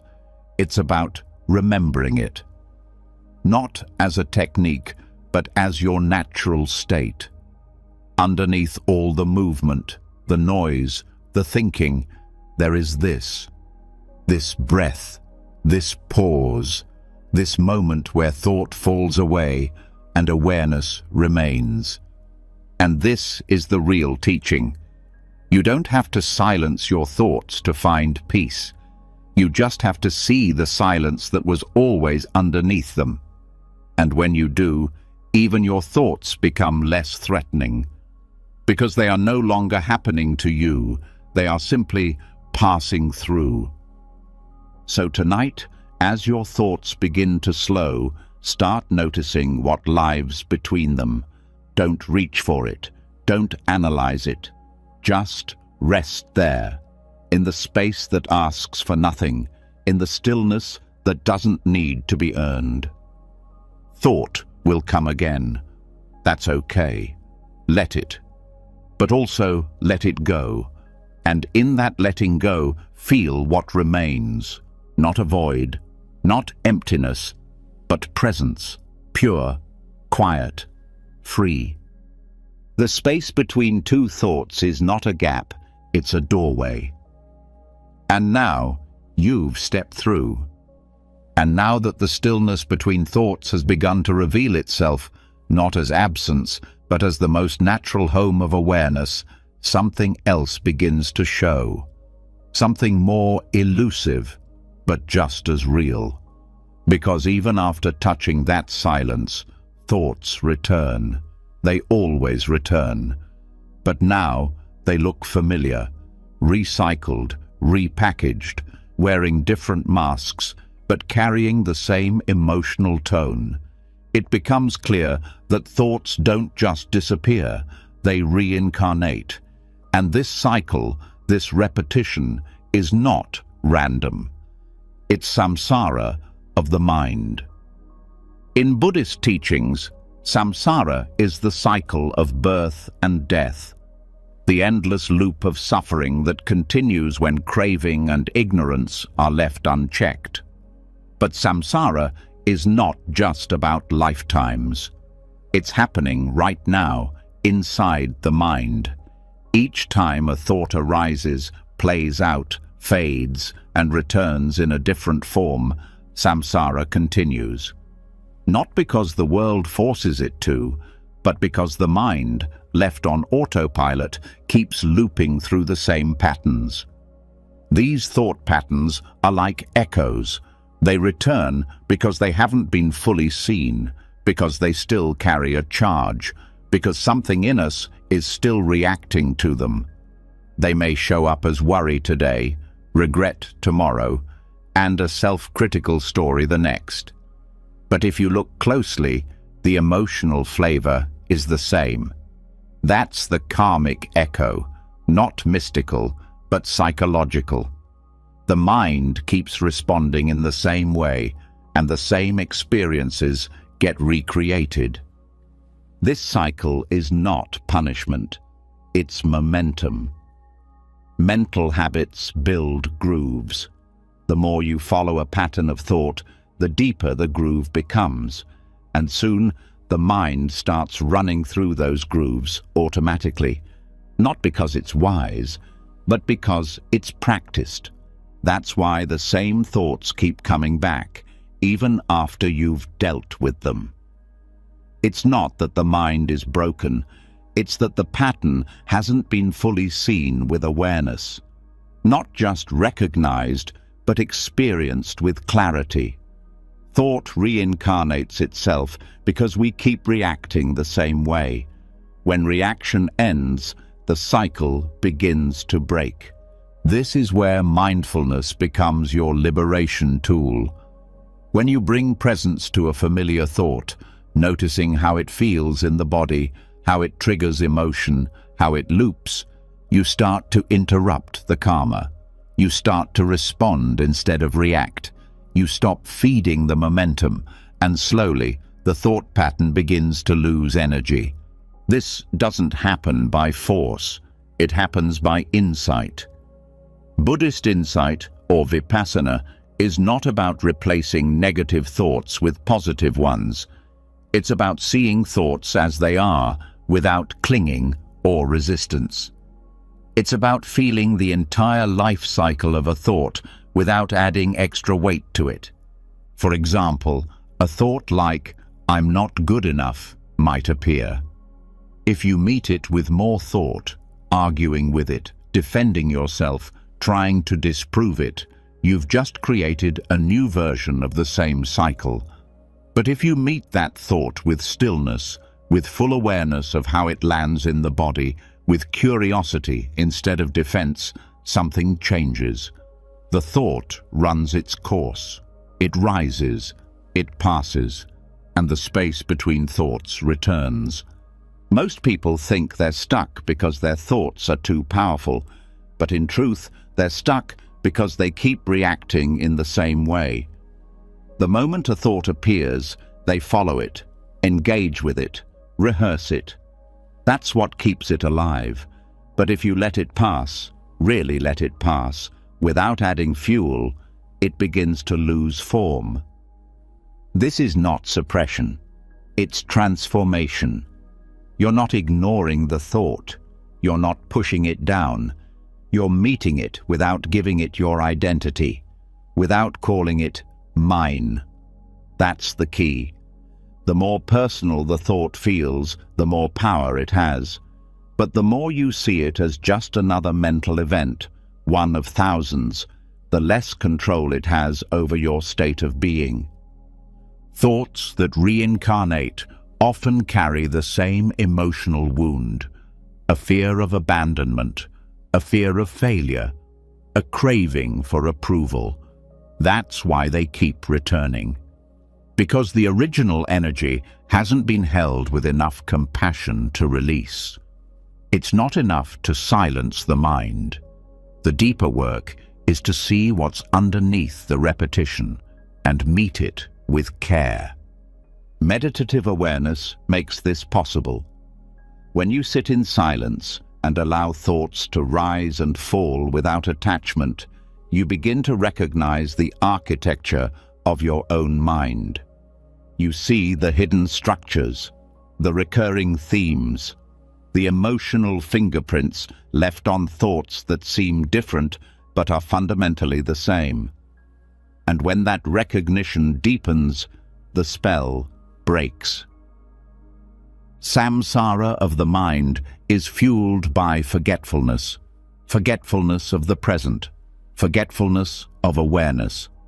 But the moment you remember, truly remember, that you are not your thoughts, the loop slows. You become less reactive, more grounded, more capable of witnessing a thought without becoming it.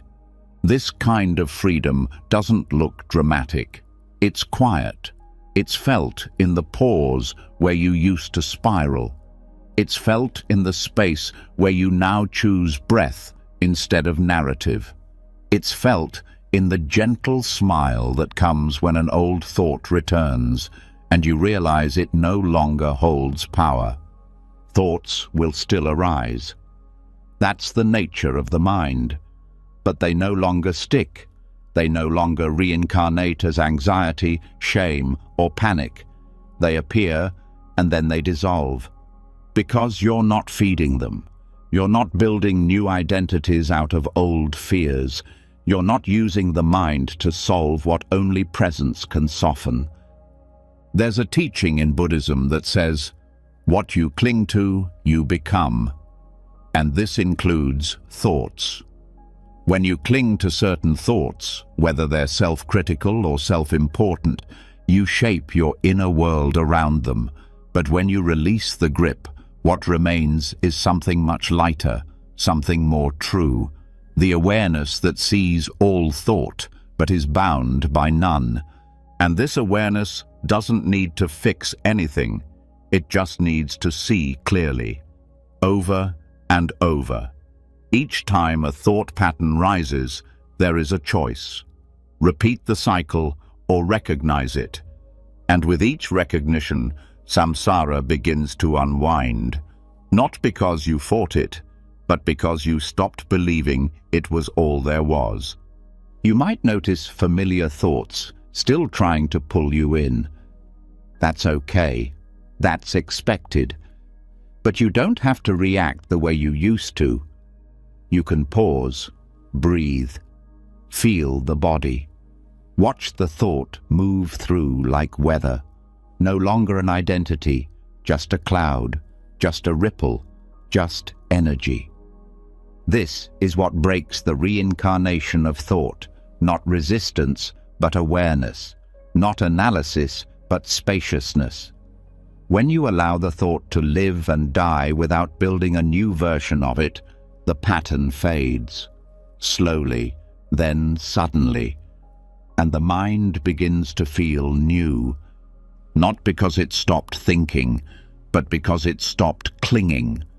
Tonight, let the thoughts come without attachment. Let the mind reveal its old shapes. And instead of reacting, just notice. Just stay. Just breathe. This is the undoing of samsara, not with effort, but with presence. Not by fighting the pattern, but by seeing that you were never the pattern to begin with. And now, the cycle starts to end. Thought rises, thought fades.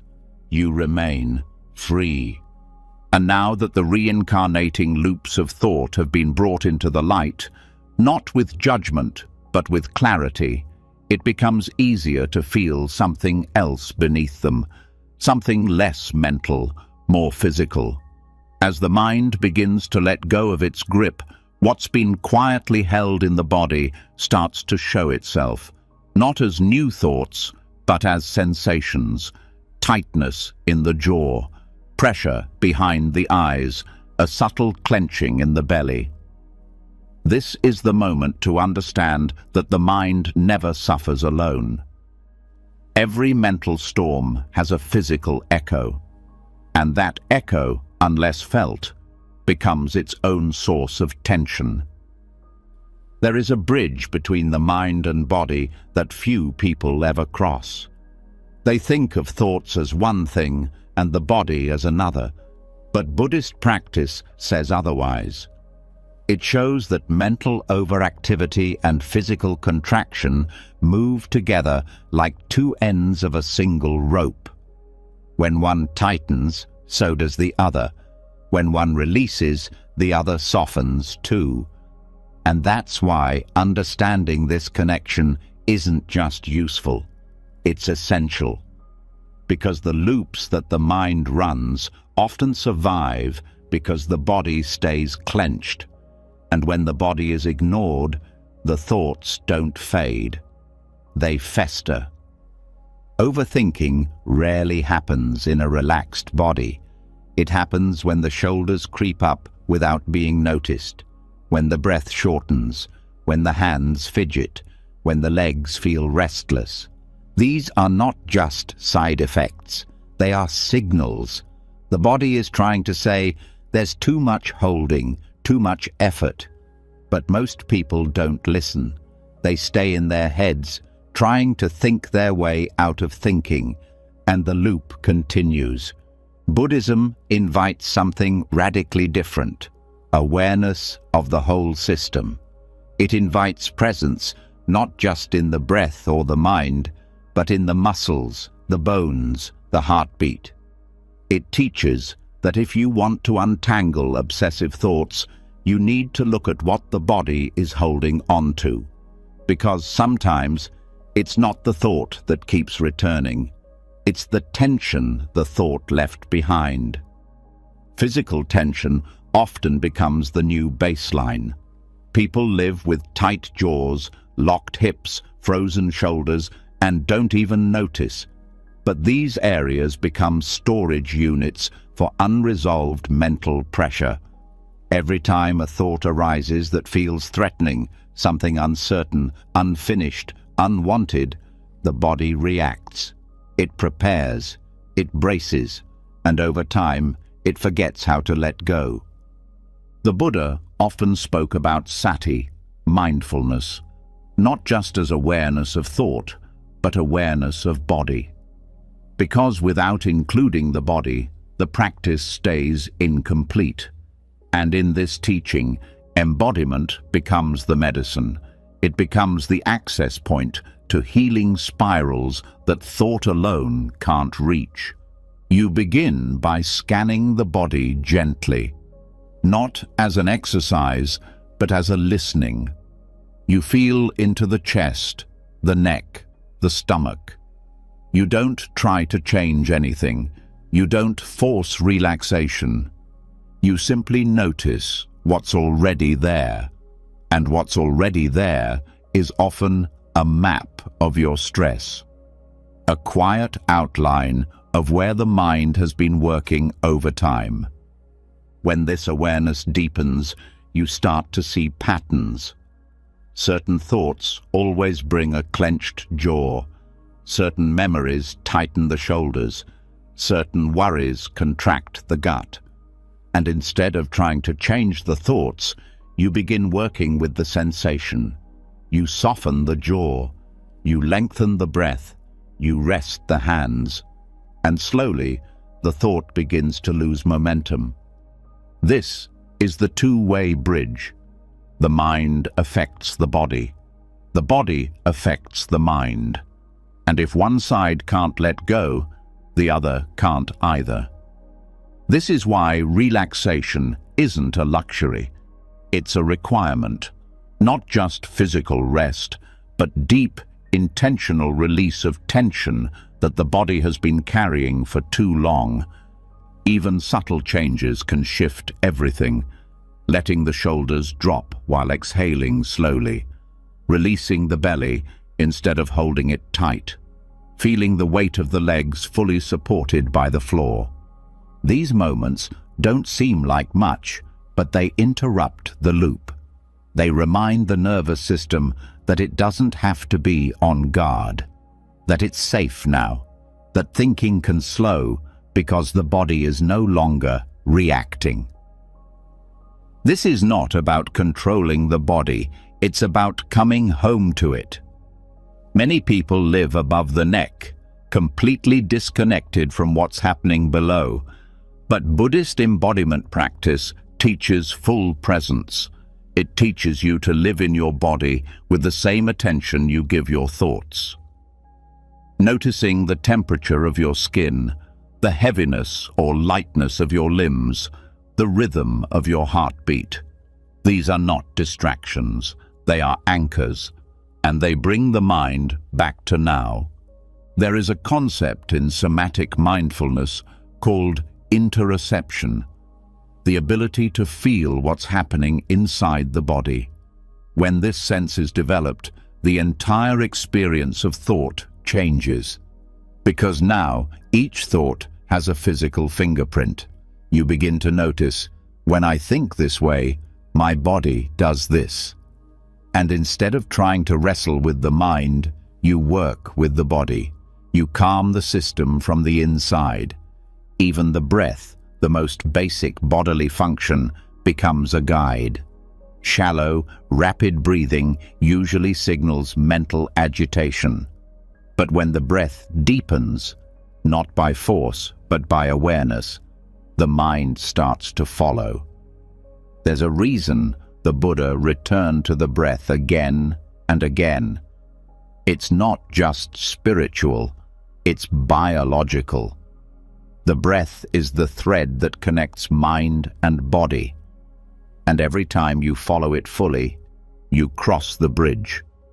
You bring both sides into harmony. This is where true release begins, not by analyzing your way out of stress, but by softening into it. By giving the body permission to relax, the mind begins to mirror that softness, not immediately, but reliably. Over time, you train both systems to work together instead of against each other. Some thoughts may never need to be solved. They only need to be felt in the body and allowed to pass. And this can only happen when the body is included in the practice. Otherwise, awareness stays too thin, too narrow, and the spiral continues. You might notice during this exploration that certain areas of the body feel numb, or heavy, or overactive. That's okay. That's the map reawakening. Let it speak. Let it unfold without trying to fix it. Awareness alone begins to change the way energy moves. The more space you give the body to be felt, the more room the mind has to let go. Even emotions, often seen as mental experiences, live in the body. Sadness has a texture, anger has a heat, fear has a contraction. And when you meet these not as problems, but as patterns of sensation, they start to dissolve. They stop feeding thought. And thought, no longer fueled by emotion, begins to quiet on its own. This is why embodiment is not separate from mindfulness. It is mindfulness. It is what grounds your awareness in reality instead of imagination. It is what turns meditation from a thinking exercise into a full-body experience of presence. Tonight, as you breathe, let your attention widen. Feel into the neck, the back, the stomach. Let yourself notice where tension lives, not to fix it, just to know it, just to say, "I see you." And in that seeing, something softens, something lets go. You don't have to do anything dramatic. Just let awareness reach the parts of you that thinking left behind. Let the body speak in its own language. Let the breath move where tightness has been hiding. Let the nervous system reset without being forced, because every time you release tension, you interrupt the mental loop. Every time you come back to sensation, you come back to now. And in that now, thought loses its urgency. It becomes quieter, softer, less demanding. The mind and body are not separate.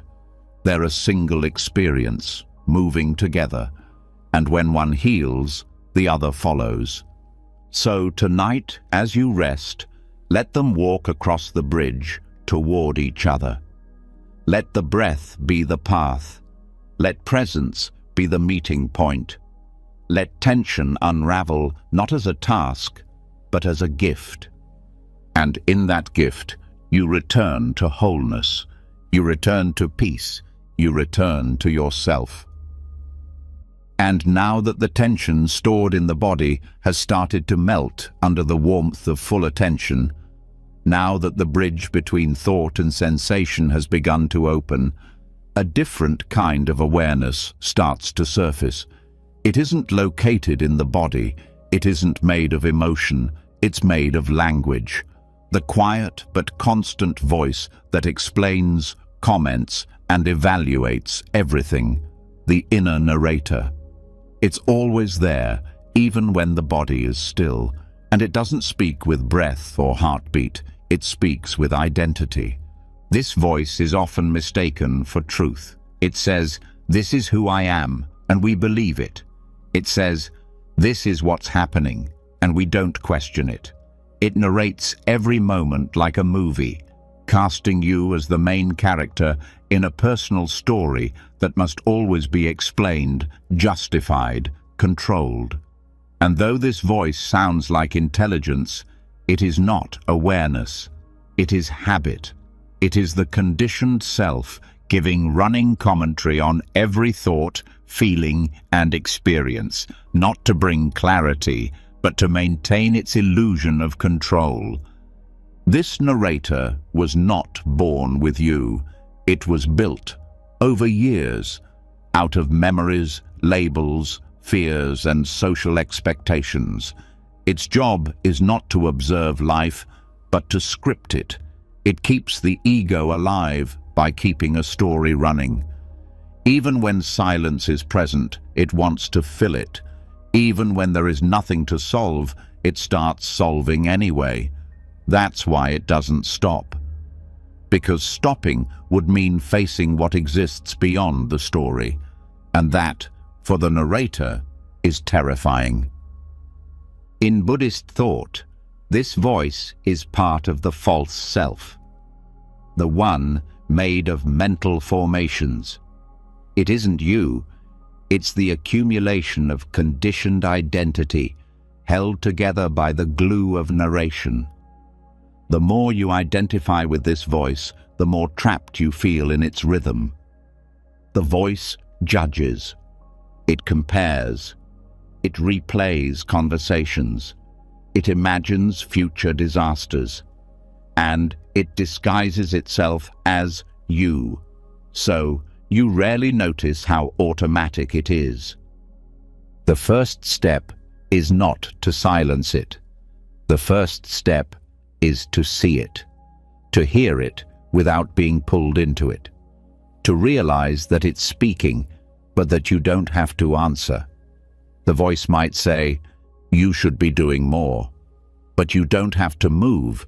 It might say, "You always mess things up," but you don't have to believe it. You are not the voice. You are the awareness that hears it. When this shift happens, a new kind of silence appears. Not because the narrator is gone, but because it's no longer being followed. The voice becomes background noise, and the foreground becomes quiet, spacious, free. This doesn't mean the narrator won't fight back. It will. It's built to survive. It will get louder before it gets quieter. It will insist that its stories are urgent, that without it, everything will fall apart. But if you stay still, if you just keep listening without reacting, the power begins to fade. You might hear it say, "This silence is uncomfortable. Do something." You might hear it say, "You're wasting time." You might hear it scramble to name what you're feeling. That's how it stays alive, by defining everything. But not everything needs a label. Not every feeling needs a story. Some things are meant to be felt, not narrated. This is where meditation becomes medicine, not because it stops thoughts, but because it shows you how much of the inner voice is repetition. It says the same things, over and over, with different words maybe, but the same message. You're not safe. You're not enough. You need to fix this. But those messages are just echoes. They're not updates from reality. They're recycled lines from an old script. And once you see the script, you stop acting in it. There is a freedom that comes not from changing the inner voice, but from realizing you don't have to listen. You can hear it without feeding it, without answering it, without turning it into action. And the more you do that, the more space you create inside. Space that doesn't need to be explained. Space that just is. Buddhist teachings refer to this as returning to your original mind.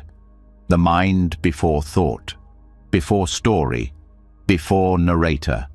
It's not blank. It's clear. It sees without describing. It knows without defining. It experiences without needing to explain. That mind is always here, underneath the voice, waiting to be remembered. This practice is not passive, it's fierce in its gentleness, because to stop following the inner narrator means to stop performing for it, to stop living a life that needs constant explanation, to let go of the identity that was built out of commentary, and fall back into the simple truth of being. This means letting go of the need to justify your feelings, to narrate your healing, to prove your worth with inner monologue. It means learning how to sit in the moment without narrating it back to yourself in real time. And when the voice speaks, it means smiling at it, not as an enemy, but as an old habit that no longer needs to run your life. You don't need to kill the narrator. You just need to stop hiring it to tell your story. The less you rely on it, the more natural silence becomes. And in that silence, something else starts to rise. Not a new voice, a new way of knowing, direct, wordless, peaceful. This is what Buddhist insight points toward again and again. Not more thinking, but clearer seeing. Not louder inner dialogue, but deeper inner stillness. The narrator says, "You are this story." Awareness says, "You are what sees the story." And once you see that clearly, you no longer confuse the voice for yourself. This changes everything. Decisions feel less pressured. Emotions feel less tangled. Relationships become more real. because you're no longer experiencing them through commentary. You're present, fully, without needing to explain why. And this is where the real silence begins, not the silence of no sound, the silence of no self-narration. The moment when you stop describing your life to yourself and just live it, moment to moment, breath to breath, without the middleman. Tonight, let the inner voice keep speaking if it must, but don't follow, don't agree, don't resist. Just let it speak into open space, like a radio left on in the corner. You hear it, but you don't engage. And slowly, it becomes background, then quieter, then irrelevant. You are not that voice. You never were. You are the space it echoes in. You are the awareness that remains long after it fades. And in that awareness, there is nothing to prove, nothing to fix, nothing to narrate. Only peace, only presence, only what is real. And now that the inner narrator has been gently exposed for what it is, not a truth-teller, but a habit of identity trying to hold on to itself, you might begin to notice just how deeply that voice had woven itself into your everyday moments. The constant background commentary may quiet, but the habit of grasping for something to think about still lingers. Even without the judgment, the mind can still reach, still loop, still spin in silence. This is where one of the oldest and simplest teachings in Buddhism becomes not just helpful, but essential. The breath. Not as a trick, not as a relaxation technique, as an antidote to looping thought. A thread back to presence when the mind forgets how to stop chasing itself. It's easy to dismiss the breath, to assume it's just a tool for beginners, something soft and surface level. But in Buddhist practice, the breath is sacred. It's not just air. It's awareness in motion. It's the one process in the body that is both automatic and voluntary, always happening, yet always available to be observed. That makes it the perfect anchor for a mind that's addicted to movement. A looped mind chases. A grounded breath interrupts that chase. Thought loops feed on tension, on unresolved emotion, on identification, and most of all, on inattention. The mind slips into automatic mode and starts chewing on the same story over and over, not because it loves that story, but because it has nowhere else to go. There's no ground beneath it, but the breath is ground. It is here. It cannot exist in the past or future. It happens now. And by returning to it, the mind is given something it desperately needs: contact with the present. This isn't about controlling the breath. That only tightens the loop. This is about feeling the breath without managing it, following it like a traveler being guided home, feeling its texture, its temperature, its rhythm, the way it enters the body and leaves on its own. You begin to notice that you're not breathing the breath, it's breathing you, and that shift changes everything. A thought loop is like a record stuck in a groove. It plays the same note until something gently nudges the needle. That nudge doesn't have to be dramatic. It just has to be real. The breath is that nudge. Not by overpowering the mind, but by outlasting it, by offering something simpler, something true.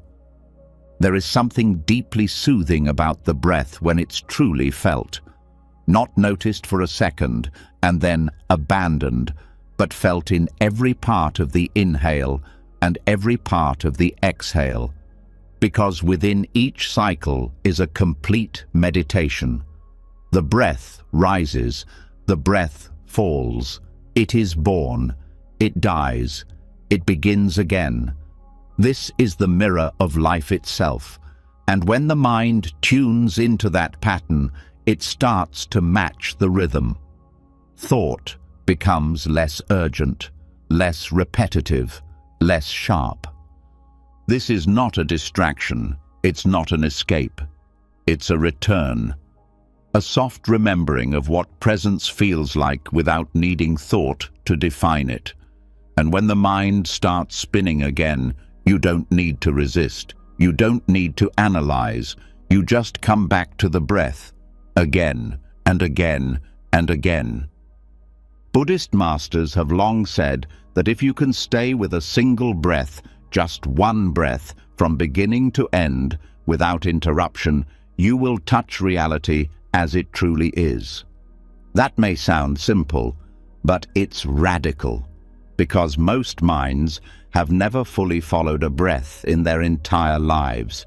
They've noticed it, measured it, maybe tried to deepen it, but they haven't merged with it, haven't dissolved into it, haven't let the breath be the teacher. And that's exactly what it is, a teacher. The breath doesn't try to fix your thoughts. It doesn't argue with them. It just keeps going, calm, steady, present. No matter what the mind says, the breath keeps breathing. No matter how loud the loop becomes, the breath moves silently beneath it. And when awareness joins that breath, the loop no longer has the same grip. It's not that thought stops. It's that it becomes transparent. It loses weight. You see it rise. You see it fall, just like the breath. And that mirroring teaches the mind that it doesn't have to hold on, that it doesn't have to figure everything out, that it can let go, just like the breath does. Every exhale is a small release. Not metaphorically, physically. When the body exhales, the nervous system shifts. The heart slows. The tension drops. It's an invitation the mind rarely accepts because it's too busy. But when it does, something changes. The loop doesn't end with a bang. It fades. It dissolves into the silence that was always there. Following the breath doesn't mean closing your eyes and disappearing. It means opening your awareness and arriving. Noticing how each inhale fills you. Noticing how each exhale empties you. And resting in that cycle, not as a practice, but as a homecoming, as a reunion with the part of you that doesn't need to think in order to be whole. The breath also teaches impermanence. You can't hold it. You can't keep it. You can't store it up. It comes and it goes. And that truth, when felt directly, starts to unwind the illusion that any thought can give lasting safety. Thought pretends to offer security. Breath teaches that real security comes from accepting flow, from being okay with not holding on. This doesn't require perfection. You'll drift. You'll forget. That's not failure. That's part of the rhythm. The moment you notice you've drifted and gently return to the breath, you are practicing liberation. Every return is a small act of freedom. Every return breaks the illusion that thought is all there is. And slowly, the relationship to the mind begins to change. It stops being the center of your experience. It becomes background, like weather, sometimes cloudy, sometimes clear, but always passing. Meanwhile, the breath stays steady, like the earth beneath your feet, like the tide that never forgets to rise and fall. When the mind loops, it's trying to protect you. But protection, rooted in fear, becomes a prison. The breath shows you another way. It protects by grounding, by steadying, by reminding you that this moment is safe enough to stop running, safe enough to feel, safe enough to rest. Let this be your practice, not to think less, but to follow more. Follow the breath, not to escape the mind, but to remember what's real, what's alive, what doesn't need a story to exist. Let the breath be your doorway back, not to some ideal version of peace, but to the peace that's already here. Tonight, follow it, not in your head, in your body. Follow it like a thread that pulls you back into yourself. Let the thoughts loop if they must, but let your awareness return to the breath. Again, and again, and again, until the loops lose their energy, until the silence feels fuller than the stories, until presence is no longer a concept, but a place. And once you're there, stay, breathe, be. And now that the breath has opened a doorway back to stillness, not by force, but by rhythm, you begin to feel a deeper truth rising beneath the surface. Even as the thoughts quiet down and the mind begins to slow, there's still something inside that reaches. It reaches not for a thought, not for an escape, but for an answer, a conclusion, a guarantee, a solid ground to stand on. This reaching isn't noise. It's not loud like overthinking. It's quieter, but just as persistent. It's the craving to know, and not just to know facts, but to know outcomes, reasons, meanings, futures. This is the root that often hides behind the spiral of thought, the fear of uncertainty. In Buddhism, this craving for certainty is seen clearly. It's a form of attachment, not to things, but to knowing. And what most people don't realize is that the desire to understand everything is often what keeps the mind spinning.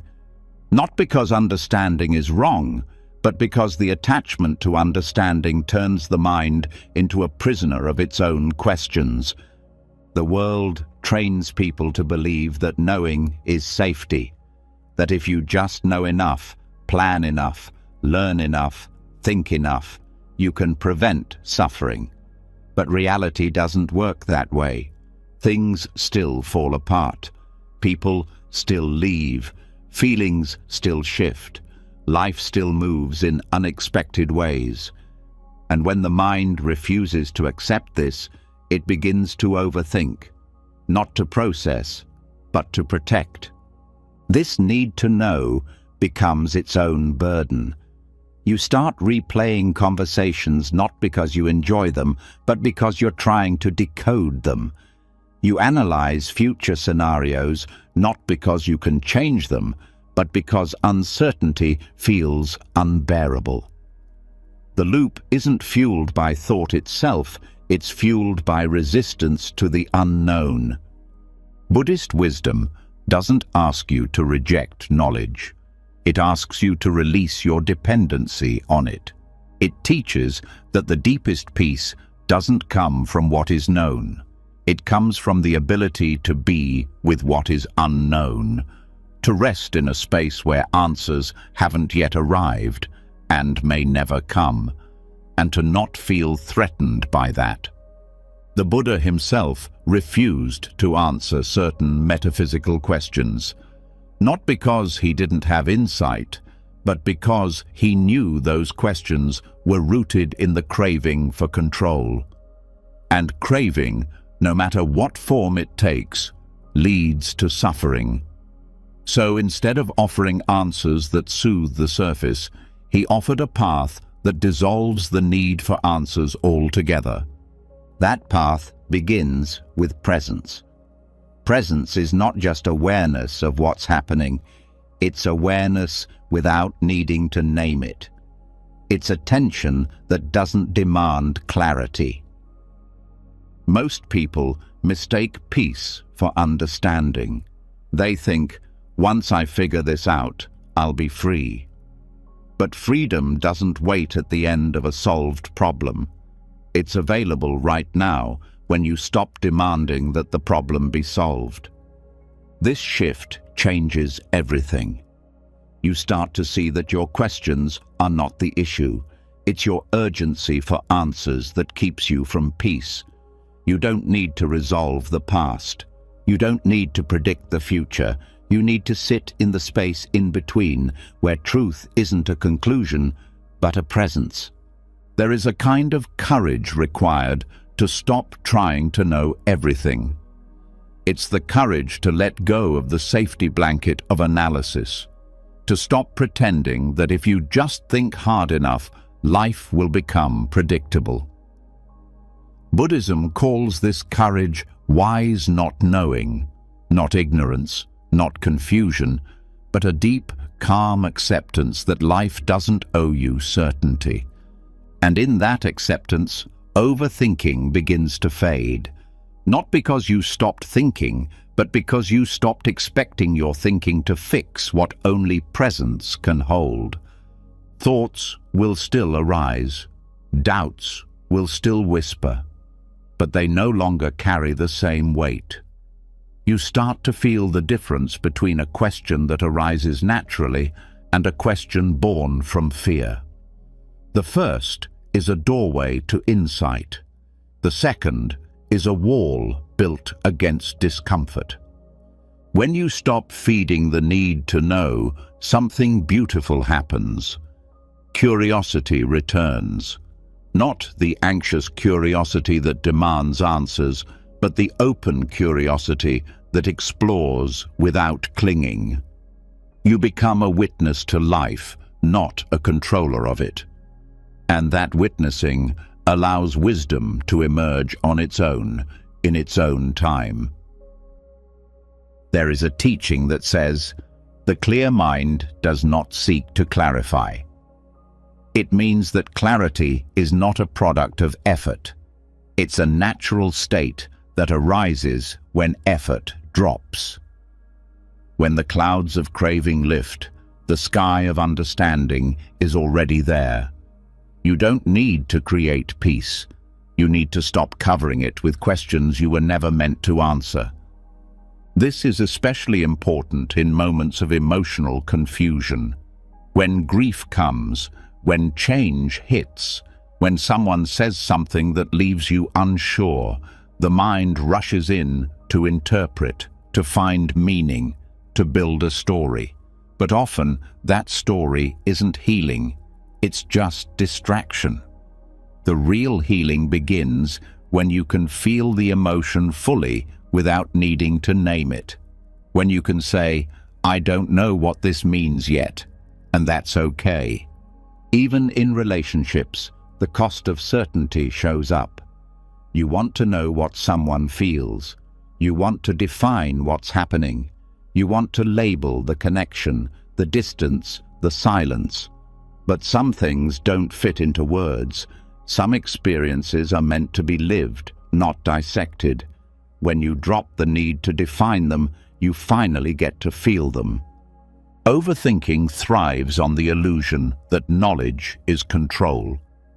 But control is just another story. A way the ego tries to protect itself from the rawness of change.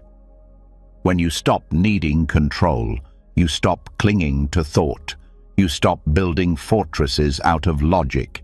You stop mistaking certainty for safety. And this is the deeper teaching. Peace doesn't come from knowing. It comes from intimacy with the unknown, from staying open when the mind wants to close, from staying soft when the ego wants to harden, from trusting that life will unfold even when your understanding lags behind. This isn't passive. It's powerful. It's what allows you to live fully without needing a script, to love without needing guarantees, to feel without needing proof, to be without needing to become. Tonight, let yourself rest in the unknown. Let yourself not need answers. Let your breath anchor you when questions rise. Let your body hold space when the mind doesn't know what to do. Let silence be enough, not because you gave up, but because you finally stopped searching for what was never missing. Peace is not the result of solving everything. Peace is what's left when the solving stops. When you realize the mind can rest, even in uncertainty. When you remember that being present is enough. That's the gift of letting go of knowing. That's the release of overthinking. That's the beginning of freedom. And now that the need for certainty has been exposed for what it is, not safety, but a habit of control, you may feel a strange quietness start to settle. A sense of space where questions used to live. At first, this space might feel empty, uncomfortable, but underneath it, something more honest begins to surface. A different kind of knowing, one that doesn't chase answers or build stories, one that rests. This is where the real journey begins, not into clarity through solving, but into clarity through surrender. Into what Zen calls don't know mind, a state that doesn't fear the unknown but allows it to be sacred. Don't know mind is not confusion. It's not indecision. It's not giving up. It's the opposite. It's a deep willingness to stand in the middle of life without needing to shrink it into a narrative. It's the mind that doesn't grasp, that doesn't rush, that doesn't spin its wheels to escape discomfort. This mind is soft, spacious, receptive, and it is in that receptivity that true wisdom begins to bloom. Overthinking, by contrast, is the result of a mind that's forgotten how to rest. It's always scanning, searching, solving, fearing. It treats uncertainty like an emergency, but not knowing isn't the threat the mind believes it to be. In fact, not knowing is the birthplace of peace. Because in that space where the mind surrenders its effort, something deeper comes alive. When you rest in not knowing, you're not lost. You're just no longer pretending that certainty is possible. You're no longer grasping at the future like a drowning person grabs at driftwood. You're letting the ocean hold you. You're floating, not because you figured it out, but because you stopped resisting the water. Zen masters speak of beginner's mind, a mind that sees without assumption. That doesn't pretend to understand everything it meets, that doesn't use past experience as a filter for present truth. This kind of mind can sit with questions. It can sit with silence. It can sit with contradiction. Because it doesn't need to wrap life in a tidy conclusion. And this sitting with the unknown, with the open-ended, with the unresolved, is not passive. It's radical. Because the mind will try everything to avoid it. It will bring up urgency, anxiety, doubt. It will say, you have to decide, or you must know by now, or what if you're wrong? These voices are not evidence of danger. They are evidence of habit, the habit of fearing the unknown. But fear loses its grip the moment you stop treating not knowing as failure. The moment you see that it is not the end of the path, it is the doorway. The place where something more spacious than thought begins to emerge, where insight arises not through effort, but through openness. This openness isn't blank, it's alive. You begin to notice subtleties, the way your body softens when you stop forcing a decision, the way your breath deepens when you stop rehearsing conversations, the way your heart feels clearer when you stop labeling your feelings. These are not signs of indecision. These are signs of wisdom taking root. Don't know mind is not empty of meaning. It is full of potential. Because when you're no longer rushing toward a conclusion, you become available to the fullness of the moment. You hear more, see more, feel more. And from that fullness, clarity emerges naturally, not as something you grabbed, but as something that unfolded on its own. In Buddhist practice, this is called direct seeing. It's what happens when the mind gets out of the way, when concepts fall away, and what's left is raw awareness. That awareness doesn't need to know everything to respond wisely. It doesn't need a map to take the next step. It simply moves with what is, responds to what's true now. That's enough. This is where the deepest trust is born. Not trust in the future, not trust in a plan, trust in awareness itself, trust in your capacity to be with what's real, even when it doesn't offer closure. That kind of trust dissolves overthinking, not because all questions are answered, but because the urgency to answer them fades. You begin to see that rest doesn't come after everything is figured out. Rest comes when you stop demanding that everything makes sense. When you let life be unclear and still show up with your whole heart. When you stop living as a detective and start living as a witness. And in that witnessing, wisdom unfolds. It speaks not through the mind's logic, but through presence, through intuition, through subtle shifts that can only be felt when you're not rushing past them. This doesn't mean you stop learning, or that you stop reflecting. It means you stop mistaking analysis for peace. You stop mistaking mental effort for clarity. You stop mistaking control for safety. The truth is, the most important things in life can't be fully known in advance. Love, loss, change, meaning.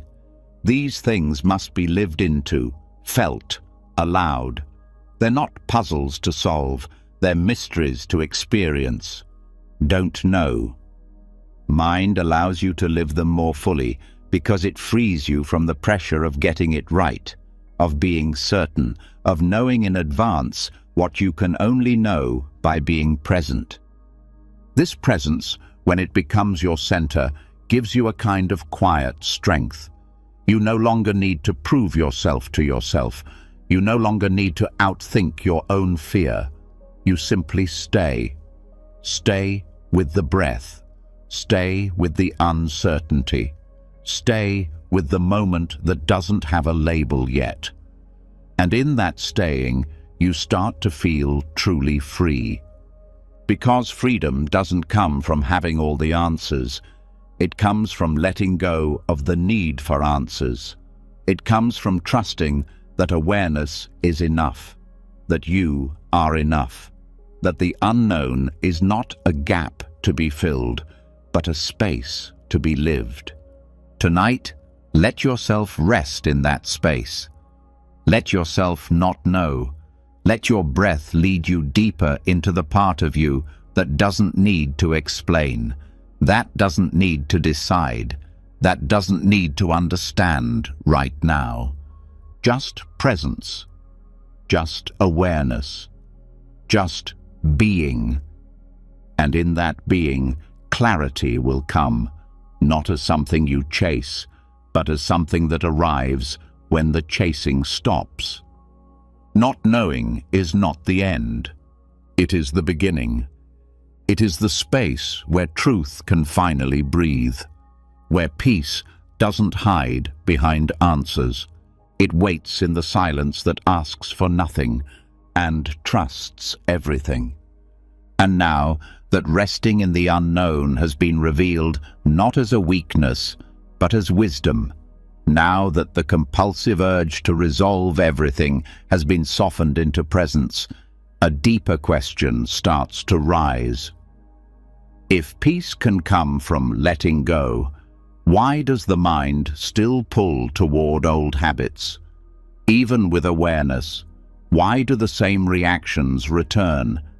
Why does the same worry, the same fear, the same pattern come back even after it's been seen? The answer is not punishment. It's not failure. It's the natural unfolding of something subtle and powerful, karma of the mind. In Buddhism, karma is not some supernatural reward and punishment system. It's not fate. It's not destiny. It simply means action, cause and effect, repetition. What you do with your attention, your speech, your thoughts, and your intentions lays down grooves in consciousness. The more you walk a path, the easier it is to keep walking that same way. The deeper the groove becomes, the harder it is to change direction. This is how mental habits become karma. Not just what you think, but how you think. How quickly the mind jumps to conclusions. How easily it spirals into defense. How it moves toward blame, worry, resentment, or self-doubt without being asked. These are not personal flaws. They are patterns. And patterns become ruts when they're not interrupted. Most people don't see these ruts because they've lived in them for so long. The response feels natural, the emotion feels automatic, the thought feels inevitable, but none of it is fixed.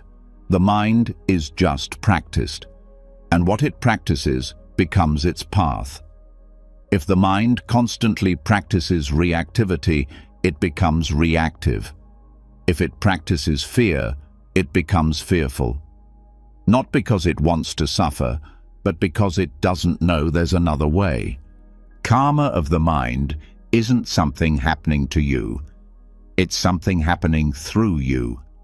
And once you see this clearly, something powerful becomes possible. Conscious choice. The ability to interrupt the pattern, not by force, but by awareness, not by pushing it away, but by choosing not to feed it anymore. This is where freedom begins, not in avoiding old thoughts, but in responding to them differently. When a familiar worry arises, you can pause, breathe, recognize the pattern. Instead of reacting, you witness. Instead of spiraling, you stay. That moment of staying, of doing nothing, is the beginning of new karma, a new groove, a new path that leads away from suffering, not deeper into it. Thoughts will still come, emotions will still rise, but your relationship to them starts to shift. You no longer act on them just because they're loud. You no longer believe them just because they're familiar. You stop rehearsing them, replaying them, reinforcing them, and in that stopping, they begin to dissolve. Buddhism teaches that every moment of mindfulness is stronger than thousands of unconscious reactions, because awareness interrupts the cycle. It doesn't erase the past, but it rewrites the momentum. Every time you notice the pattern and don't feed it, you lay down new karma. Not tomorrow, not after years of practice. Now. This is not about perfection. You will forget. You will fall into old habits. That's okay. The power is not in never falling. It's in returning, in seeing more quickly, in recovering awareness sooner. That recovery is what transforms old karma into new possibility. And the more you practice this, the more sensitive you become to the small spaces where suffering starts. You catch the first hint of tension in the body, the first flicker of judgment in the mind, the first tight breath before a reaction. These are the seeds. Most people miss them. They only notice suffering when it's fully grown. But with practice, you begin to feel it in its earliest form. And in that early noticing, you get to choose something else. This is why mindfulness is not just relaxation, it's revolution. Because it changes where your life is being shaped. Not on the outside, but in the moment you decide whether or not to follow a thought, whether or not to believe a story, whether or not to add one more layer to the same reaction you've played 1,000 times. Old thought patterns don't go away just because you want them to. They go away when they're no longer useful, when they no longer serve a purpose, and they stop being useful when you stop using them to manage discomfort, when you stop using them to avoid presence, when you stop using them to reinforce an identity that is ready to fall apart. And yes, it may feel like you're walking uphill at first, because the grooves are deep. The mind will slide back into them out of habit, but you're not failing, you're reconditioning. And that takes patience, compassion, and most of all, consistency. The key is not to fight the thoughts, it's to stop fueling them. Every time you bring attention back to the breath instead of the story, you're breaking the karmic chain. Every time you feel the emotion without reacting, you're rewriting the script. Every time you let silence answer where words once defended, you're stepping out of the old loop and into something freer. Even the smallest shift matters. Because karma builds moment by moment, and liberation does too. It doesn't come in one dramatic breakthrough. It comes in the thousands of tiny moments where you say no to suffering and yes to awareness, where you say no to the conditioned mind and yes to presence. This is how healing happens, not all at once, but through repetition. The same way pain became automatic, peace can become natural. The same way the mind once raced, it can learn to rest. The same way patterns once ruled, presence can return. And the most beautiful part is this: you don't have to wait. You don't need to be more advanced. You don't need to be perfect. You just need to pause, to notice, to choose, again and again, until choosing presence becomes your new habit, until awareness becomes your new momentum, until the karma of your mind reflects your freedom, not your past. So tonight, notice the thoughts that return, the stories that replay. Don't resist them. Don't chase them. Just watch. Feel their shape. Feel their pull. And let them pass. You don't have to fix them. You just have to stop following them. And in that stopping, you create a new path. One thought at a time, one breath at a time, one moment at a time.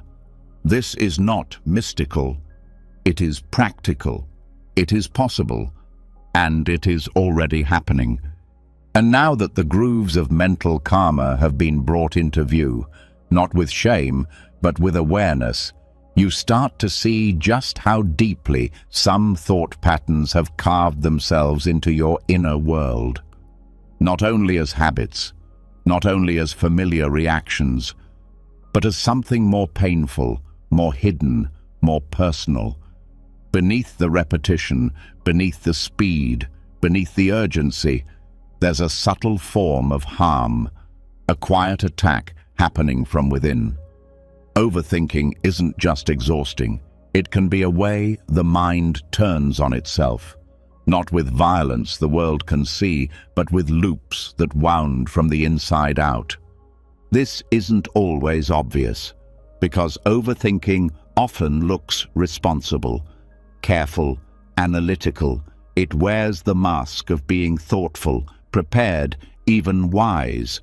But beneath the surface, there's a cost.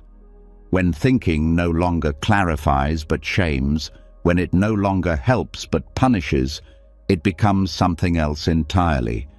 It becomes a cycle of inner aggression. Not because you're cruel, but because you're hurting. Buddhist practice invites us to look at this clearly, not to judge it, but to understand it. Chronic thinking, when left unchecked, can become a form of self-rejection, a loop that says, "You should have done more, you shouldn't have said that, you can't rest yet, you're not enough." These thoughts may sound like problem-solving, but what they're really doing is reinforcing a belief that you're not allowed to just be, that you must always be fixing, analyzing, reviewing, repairing something about yourself, and that belief creates pain. Quiet, hidden pain. The kind that doesn't leave bruises, but leaves you exhausted, disconnected, unable to trust stillness. Because stillness, to the overthinking mind, feels dangerous. It feels like failure. It feels like vulnerability. But it's not. Stillness is where healing begins. And to reach that stillness, you must first see how the mind may be punishing itself through thinking, how it may be using analysis to avoid feeling, how it may be replaying the past not to understand it, but to relive the shame. And that recognition isn't meant to create guilt, it's meant to create space. Space to meet the suffering underneath the spiral with something completely different: compassion. Not the soft, vague idea of compassion, but direct, embodied compassion.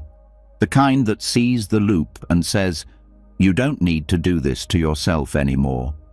The kind that sees a racing thought and responds with breath.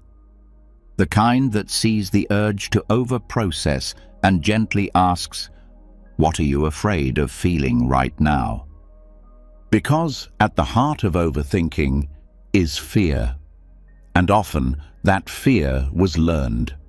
At some point, the nervous system decided that thinking was safer than feeling, that predicting pain was safer than being surprised by it, that explaining everything was safer than being misunderstood.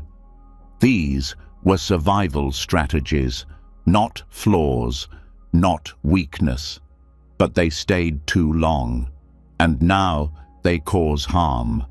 Buddhist wisdom teaches that suffering often continues long after the original pain is gone, not because life is cruel, but because the mind keeps repeating the wound. It circles around it. It examines it. It replays it. And this circling creates new suffering, not because you deserve to suffer, but because the mind doesn't know how to stop. That's why the path forward isn't critique. It's kindness. Deep, steady, unshakable kindness. Because overthinking can't be solved with more thinking.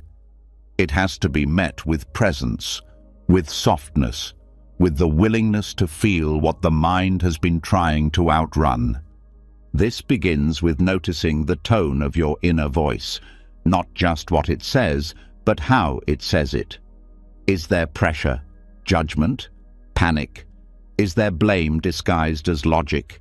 Is there urgency when none is needed? These are signs, not of failure, but of pain trying to protect itself. And when you start to notice that tone, you can begin to change the relationship. Instead of reacting to the thought, you respond to the wound underneath it. The thought might say, you messed up again. But the wound says, I'm scared to be unworthy. The thought might say, you need to figure this out. But the wound says, I'm afraid of being left behind. The thought might say, you can't relax. But the wound says, I don't feel safe enough to stop. This is where healing happens, when you stop believing the thought and start listening to the pain behind it. When you stop spiraling and start soothing, not with explanations, but with presence, with breath, with stillness. And in that stillness, the body begins to soften. The nervous system begins to trust. The spiral begins to slow, not because the problems are solved, but because the war inside is ending. The mind is no longer turning on itself. It's being held, seen, respected. Overthinking often tries to fix what can only be healed, and healing doesn't come from analysis. It comes from love, from attention, from the willingness to feel instead of flee, to soften instead of solve, to rest instead of repeat. This doesn't mean you'll never overthink again. The grooves are deep, the habit is strong. But now there's another option. There's a pause, a breath, a new way of relating to the mind. And that new way grows stronger every time you choose compassion over critique. You begin to notice sooner. You begin to soften faster. You begin to stop spirals before they start. And when you don't, when the spiral runs anyway, you meet it with kindness, not shame. You say, this is the part of me that's scared. This is the part of me that learned to think as a way to feel safe. And I'm here now. I see it. I won't abandon it. That's the voice the mind has been waiting for. Not one that fixes, one that stays, one that doesn't turn away just because the thoughts are dark or messy, one that says, I love you even here, even now, even like this. And that kind of voice, that kind of presence, starts to heal what overthinking has been covering. It reaches the root, the grief, the shame, the unmet need, and it meets it not with analysis, but with care, not with solving, but with stillness. So tonight, as thoughts come, notice their tone, notice their urgency, and ask yourself, what is this thought trying to protect me from feeling? Don't rush to answer. Just stay, just listen, just breathe. Because maybe the overthinking isn't the problem. Maybe it's the signal, the flare the wounded mind sends out when it doesn't feel safe. And maybe now, with awareness and love, you can answer that signal differently. Not with more thinking, but with peace. You are not your thoughts. You are not your spirals. You are the presence that sees it all, and the compassion that holds it all. That's what breaks the cycle. That's what ends the self-harm. Not perfection, not silence, but love.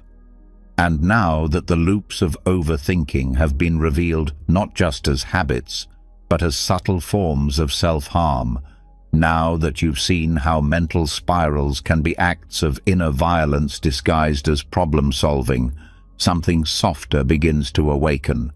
A new kind of seeing, not through effort, not through control, but through clarity. Because once the mind stops attacking itself, it becomes possible to watch it, not manage it, not manipulate it, just observe. And this observation, gentle, steady, non-reactive, is where deep freedom begins. This is the heart of Vipassana, insight into the truth that thoughts are not permanent, they are not personal, they are not solid. They are like clouds, forming, shifting, dissolving, never staying, never sticking, unless you try to hold them. Vipassana means to see clearly. It's not about changing thoughts. It's not about controlling the mind.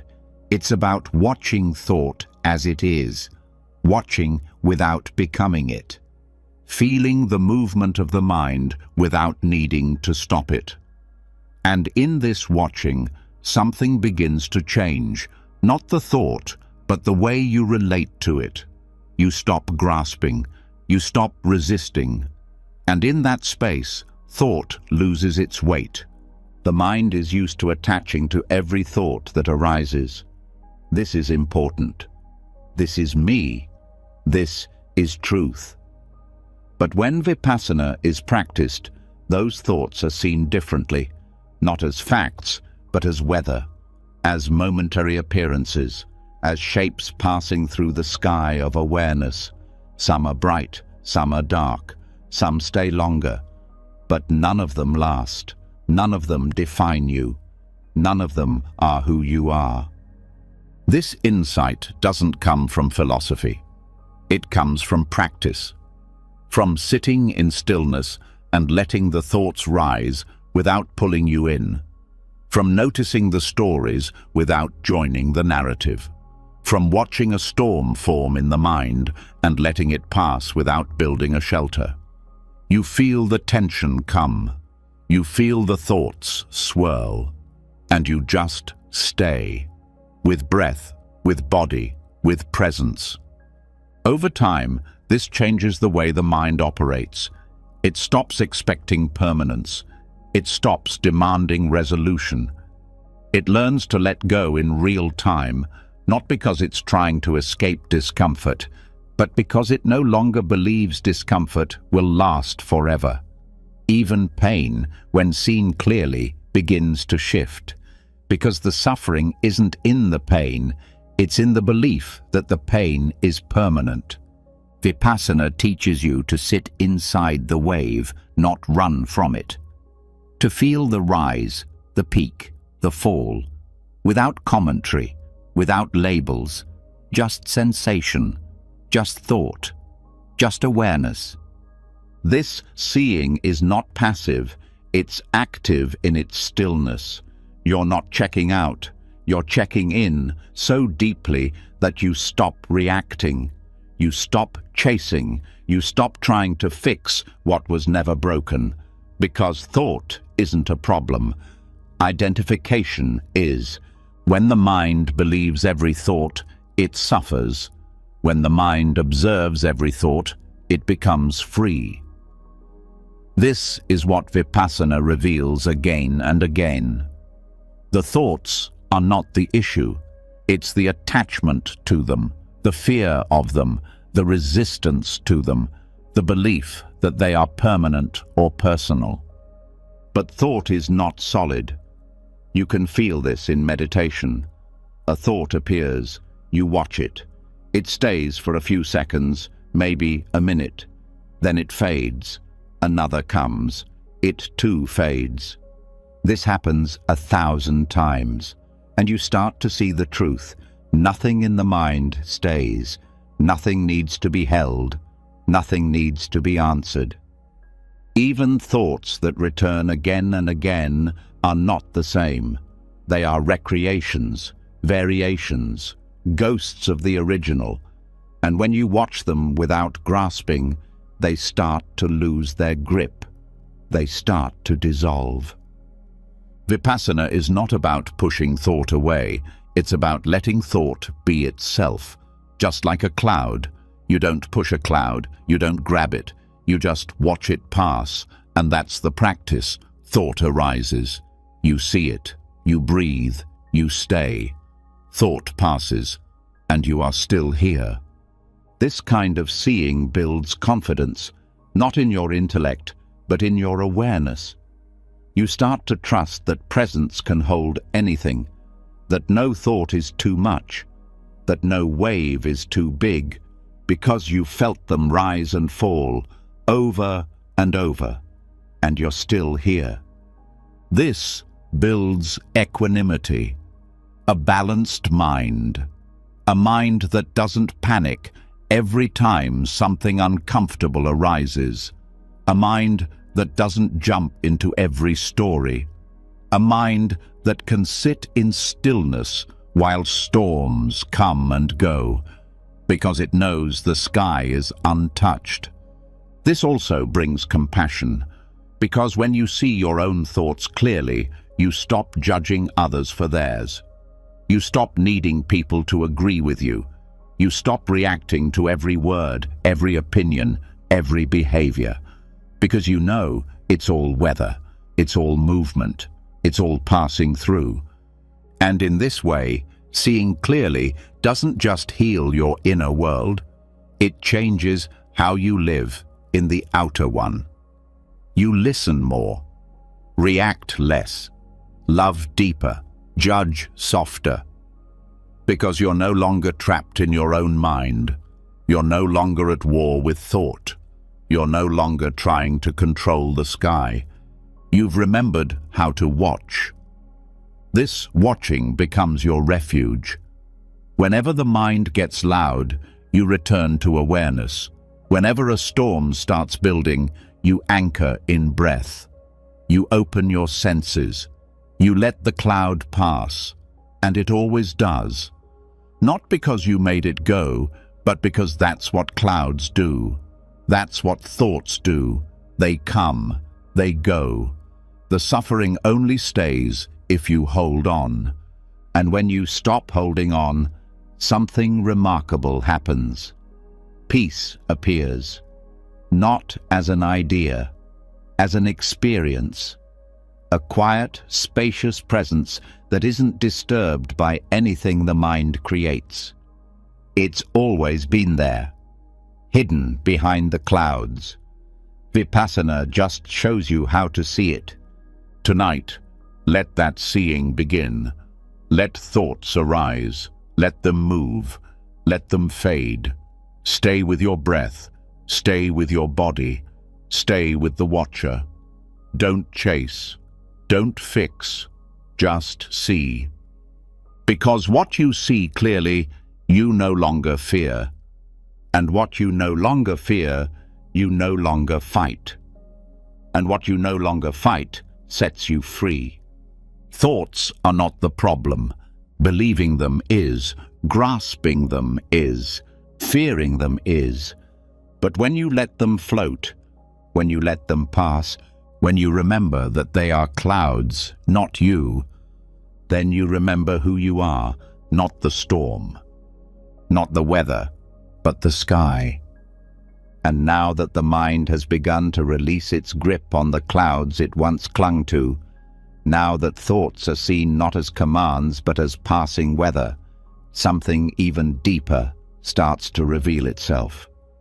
Beneath the movement, beneath the rising and falling of inner storms, beneath the silence between them, there lies a question that most never think to ask. If thoughts are just passing events, why do they still cause so much pain? Why do they still shape reality so powerfully? The answer is not in the thoughts themselves, but in what the mind does with them. It's not the thought that causes suffering, it's the belief, it's the identification.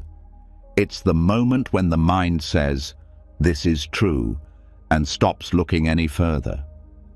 In Buddhist teaching, this moment is called fabrication. The mind doesn't just record reality, it builds it, it shapes it. It interprets and filters and rearranges based on its own habits and conditioning. What appears in your experience is not raw truth. It is a constructed view. It is perception shaped by memory, emotion, expectation, fear, and bias. And when the mind forgets this, suffering begins. Not because reality is painful, but because the version of reality the mind has created becomes a trap. This is the core of mental suffering, mistaking thought for truth, mistaking a passing narrative for fact. A thought arises, "They don't care about me. I'll never succeed." This always happens to me. And instead of seeing it as a mental event, the mind grabs hold. It builds a story. It attaches emotion. And suddenly, it's no longer a thought. It's a world. This process happens fast. So fast, it feels automatic, but it can be seen. And when it's seen clearly, it can be interrupted. Not by force, not by arguing with the thought, but by remembering that the thought is not the problem. The belief is. The unquestioned acceptance is. The moment of forgetting that this is not reality, it's a lens. The mind is not trying to deceive you on purpose. It's doing what it was trained to do. From early life, the brain learns to create patterns, fill in gaps, draw conclusions.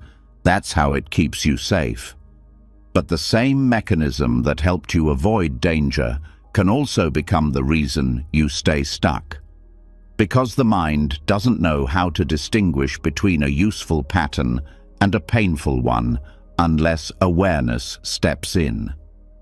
This is where the Buddhist path offers something radical.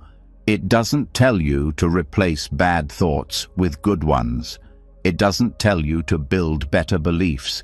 It tells you to see clearly, to recognize that what you're calling truth might just be repetition, that what you're calling who I am might just be a collection of mental habits. Seeing this requires humility, the willingness to say, maybe I don't know what I thought I knew, not just about the world, but about yourself, about others, about the future. It means loosening the grip on the stories you've used to explain your life. It means turning toward each thought and asking, is this true or just familiar? The practice begins in stillness. When a thought arises, pause, feel it, look at it. Where does it come from?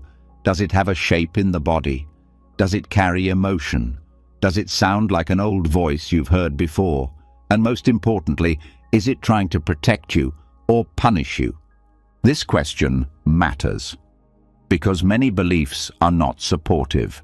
They are inherited, conditioned, internalized voices from the past, teachers, parents, peers, repeating judgments that were never yours to begin with. And yet, the mind repeats them because repetition feels safe. Familiarity feels like truth. But they are not the same. Thoughts are not inherently harmful.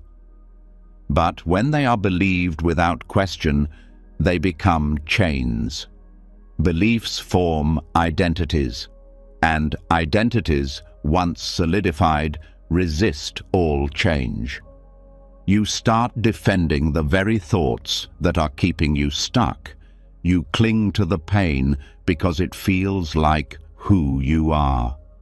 Buddhism invites a different path, not to fight the thoughts, but to look at them with curiosity, to create a small sacred space between the thought and the belief. A space wide enough for awareness to step in and say, this is not who I am. This is not permanent. This is not the whole truth. When that space opens, even for a breath, freedom enters. The thought still arises, but it doesn't define you. It moves through, but it doesn't build your world. You can feel sad without believing the mind's conclusion. You can feel doubt without building a story of failure. You can feel anger without becoming someone who is broken. This is the wisdom of clear seeing. Vipassana deepens it. Mindfulness holds it. And compassion makes it safe. Because you're not just observing thoughts, you're unlearning years of mental construction. You're dissolving the wall between perception and reality. And that takes patience, gentleness, and the deep trust that truth doesn't have to shout. It just needs space. Even beliefs that feel empowering can be traps. I am strong. I am successful. I always get through things. These can feel helpful, but they're still identities. They still create pressure. Because now, when life becomes hard, you feel like you've failed your own image. The deeper peace comes not from building a better identity, but from not needing one at all, from being present without labeling, from being alive without explanation. Thoughts will still come.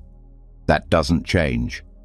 But your relationship to them becomes soft, spacious. You listen without obeying. You notice without collapsing. You stop defending what no longer serves you. And in that, the mind starts to feel less like a battleground and more like a river. Moving, but not dangerous. Alive, but not in charge. This is what it means to be free. Not to never think, but to no longer be ruled by thought. Not to avoid stories, but to see them for what they are.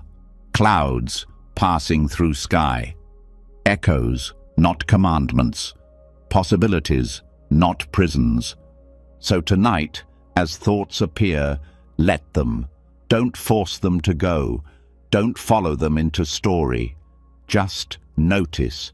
Feel the space between the thought and the belief, and breathe into that space. This is where freedom begins.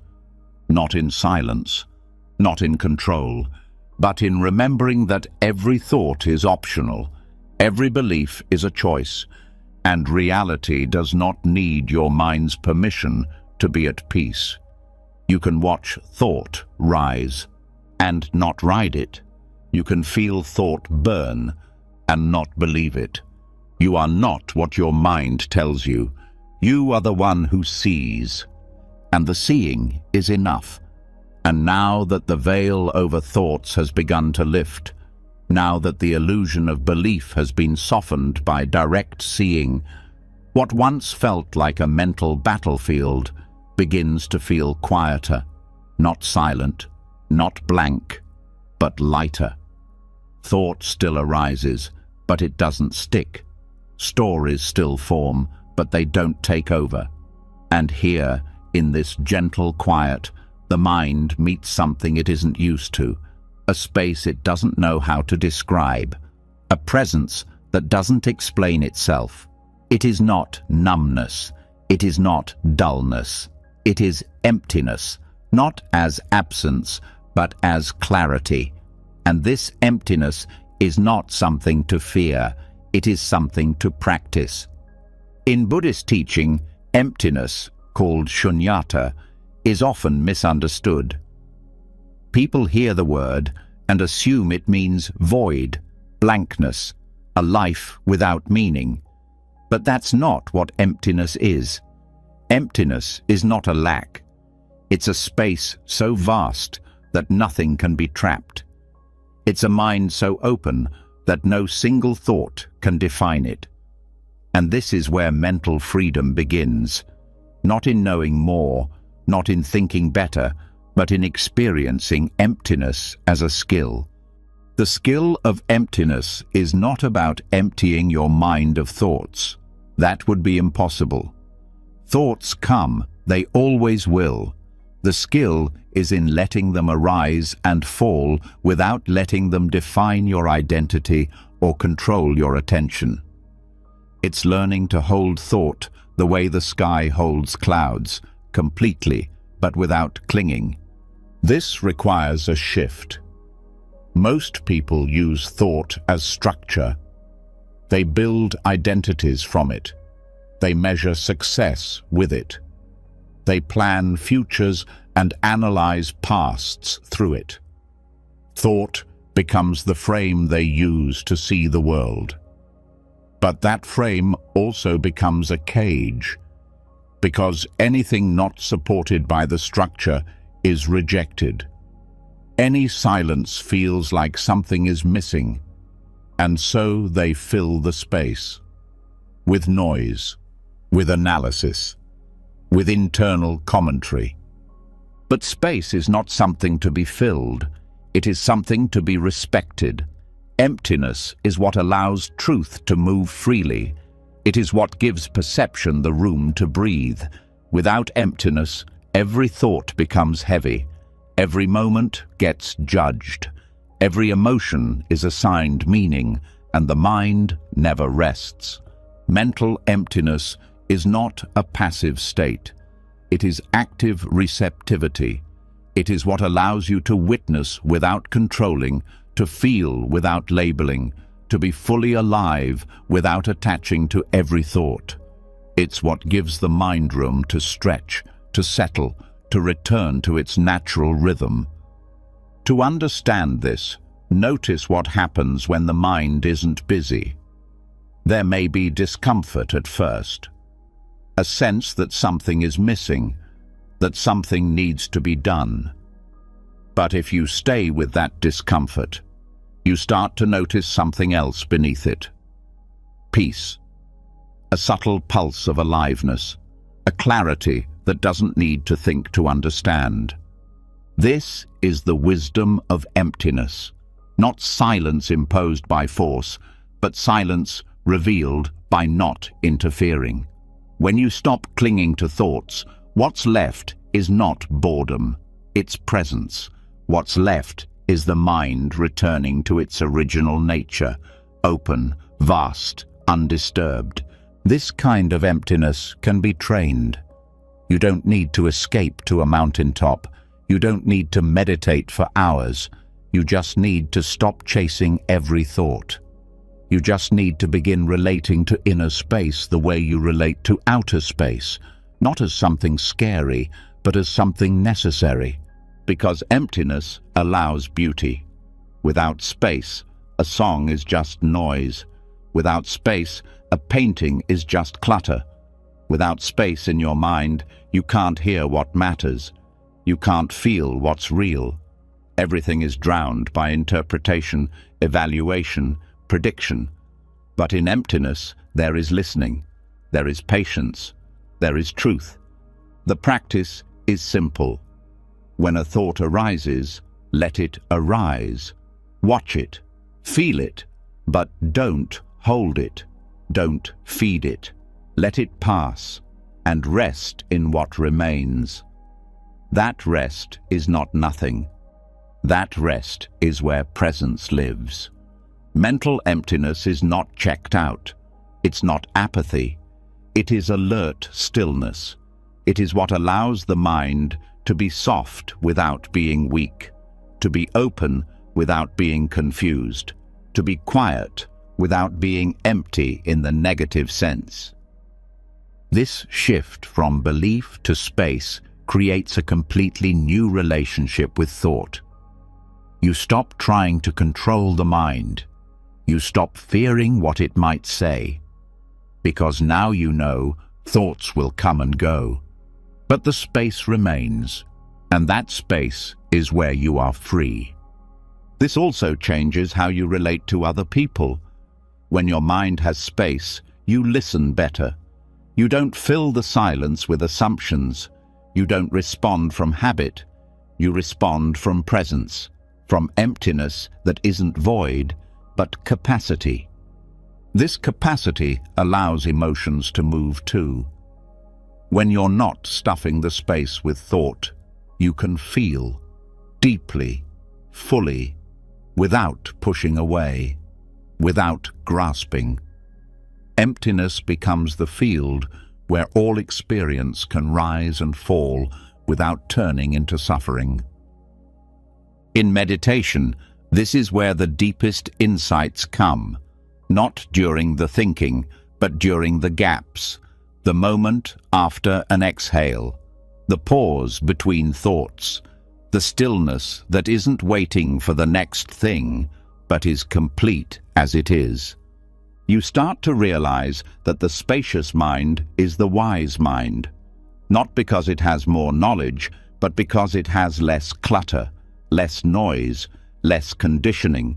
In that space, compassion rises naturally. So does clarity. and ease. This doesn't mean you live without thought. It means thought no longer fills every inch of awareness. It means you have choice. You can use thought when needed, and you can rest in space when it's not. The more you practice, the more this becomes natural. You speak with less rush, you move with less tension, you think with more precision, because your thoughts aren't trying to cover silence, they're supported by it. This is the skill of emptiness. It's not about stopping life, it's about making space for it. Space to feel, to breathe, to be. Space for life to unfold without you needing to narrate or control it. So, tonight, don't fear the quiet. Don't rush to fill the space. Let the emptiness open. Let it show you that nothing is missing. That presence doesn't need a script. That peace doesn't need more thoughts, just more room. Because when you learn to rest in emptiness, you stop seeking refuge in noise. You stop mistaking silence for lack. And you remember that the mind doesn't need more. It needs less grasping, less labeling, less interruption. And in that less, there is more than enough. And now that the spaciousness of emptiness has been allowed to unfold, not as absence, but as presence, not as void, but as the very ground of clarity, something more primal begins to stir underneath. Thought may have softened, silence may have widened, but awareness hasn't stopped deepening. In fact, it's begun to shift direction, downward, inward, away from the sky of mental space and toward the earth of the body. Because even before the mind begins to spin, the body already knows. Long before thoughts spiral into stories, the body has already felt the signal. The wisdom is there, waiting to be heard. And when the mind doesn't know what to do, it's the body that tells the truth. There is a kind of knowing that doesn't need language. It doesn't need conclusions or analysis. It's the quiet communication of breath, muscle, pulse, and posture. The way the stomach tightens before the first anxious thought appears, the way the jaw clenches before anger becomes a word, the way the chest constricts before fear is fully formed. This is not random. It's not coincidence. It's intelligence, not the mind's intelligence, but the body's. In Buddhist practice, this body-based wisdom is essential. It grounds presence in something real, something undeniable, because thoughts can lie. They can fabricate, distract, or distort. But the body doesn't lie. It responds, it reflects, it reveals, and when awareness returns to the body, thinking loses its compulsive hold.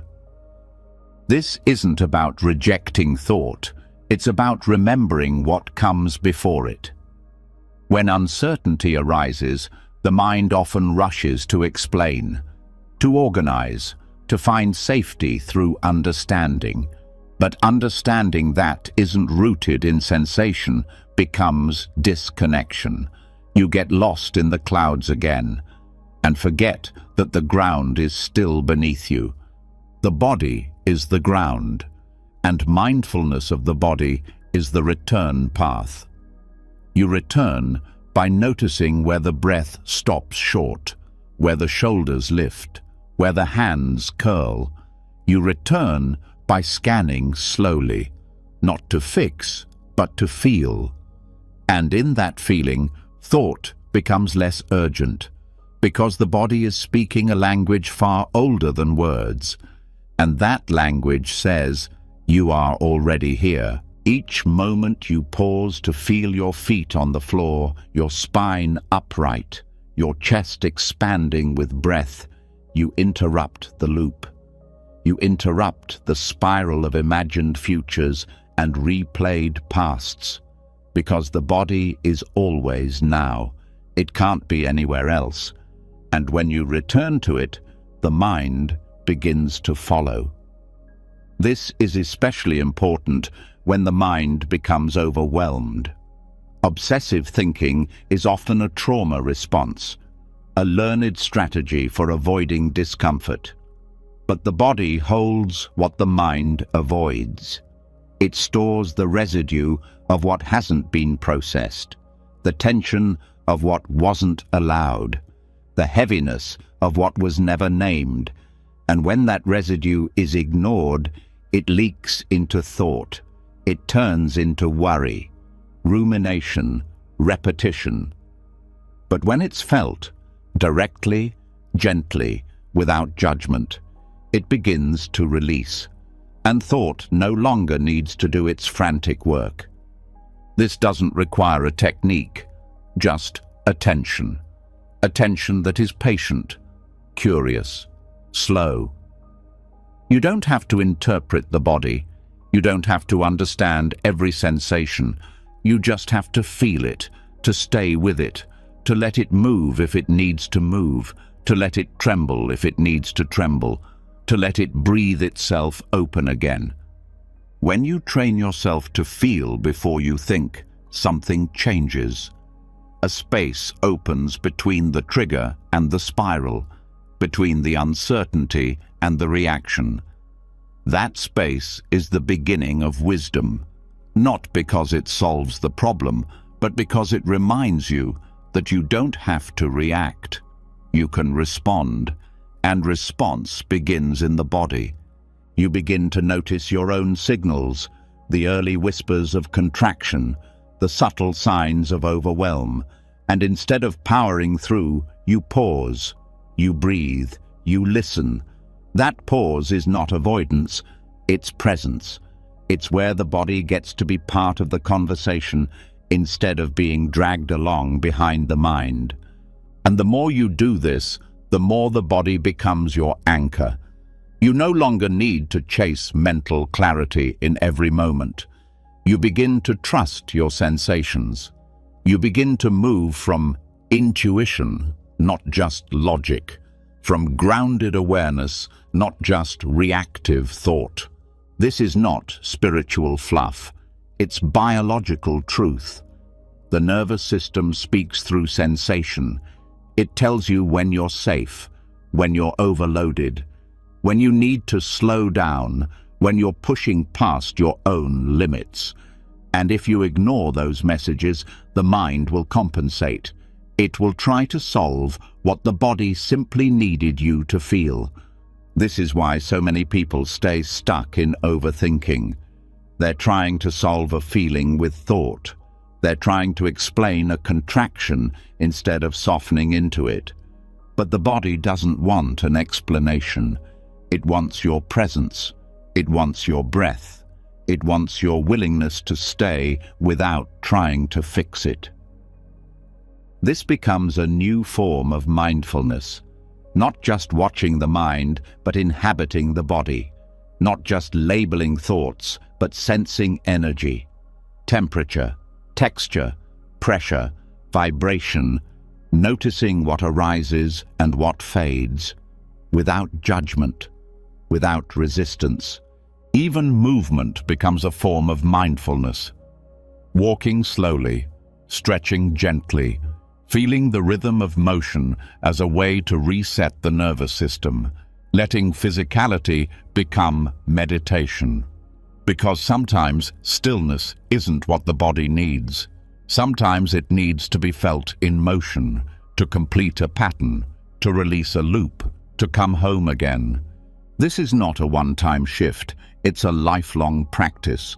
The mind will always try to lead, but the body will always know.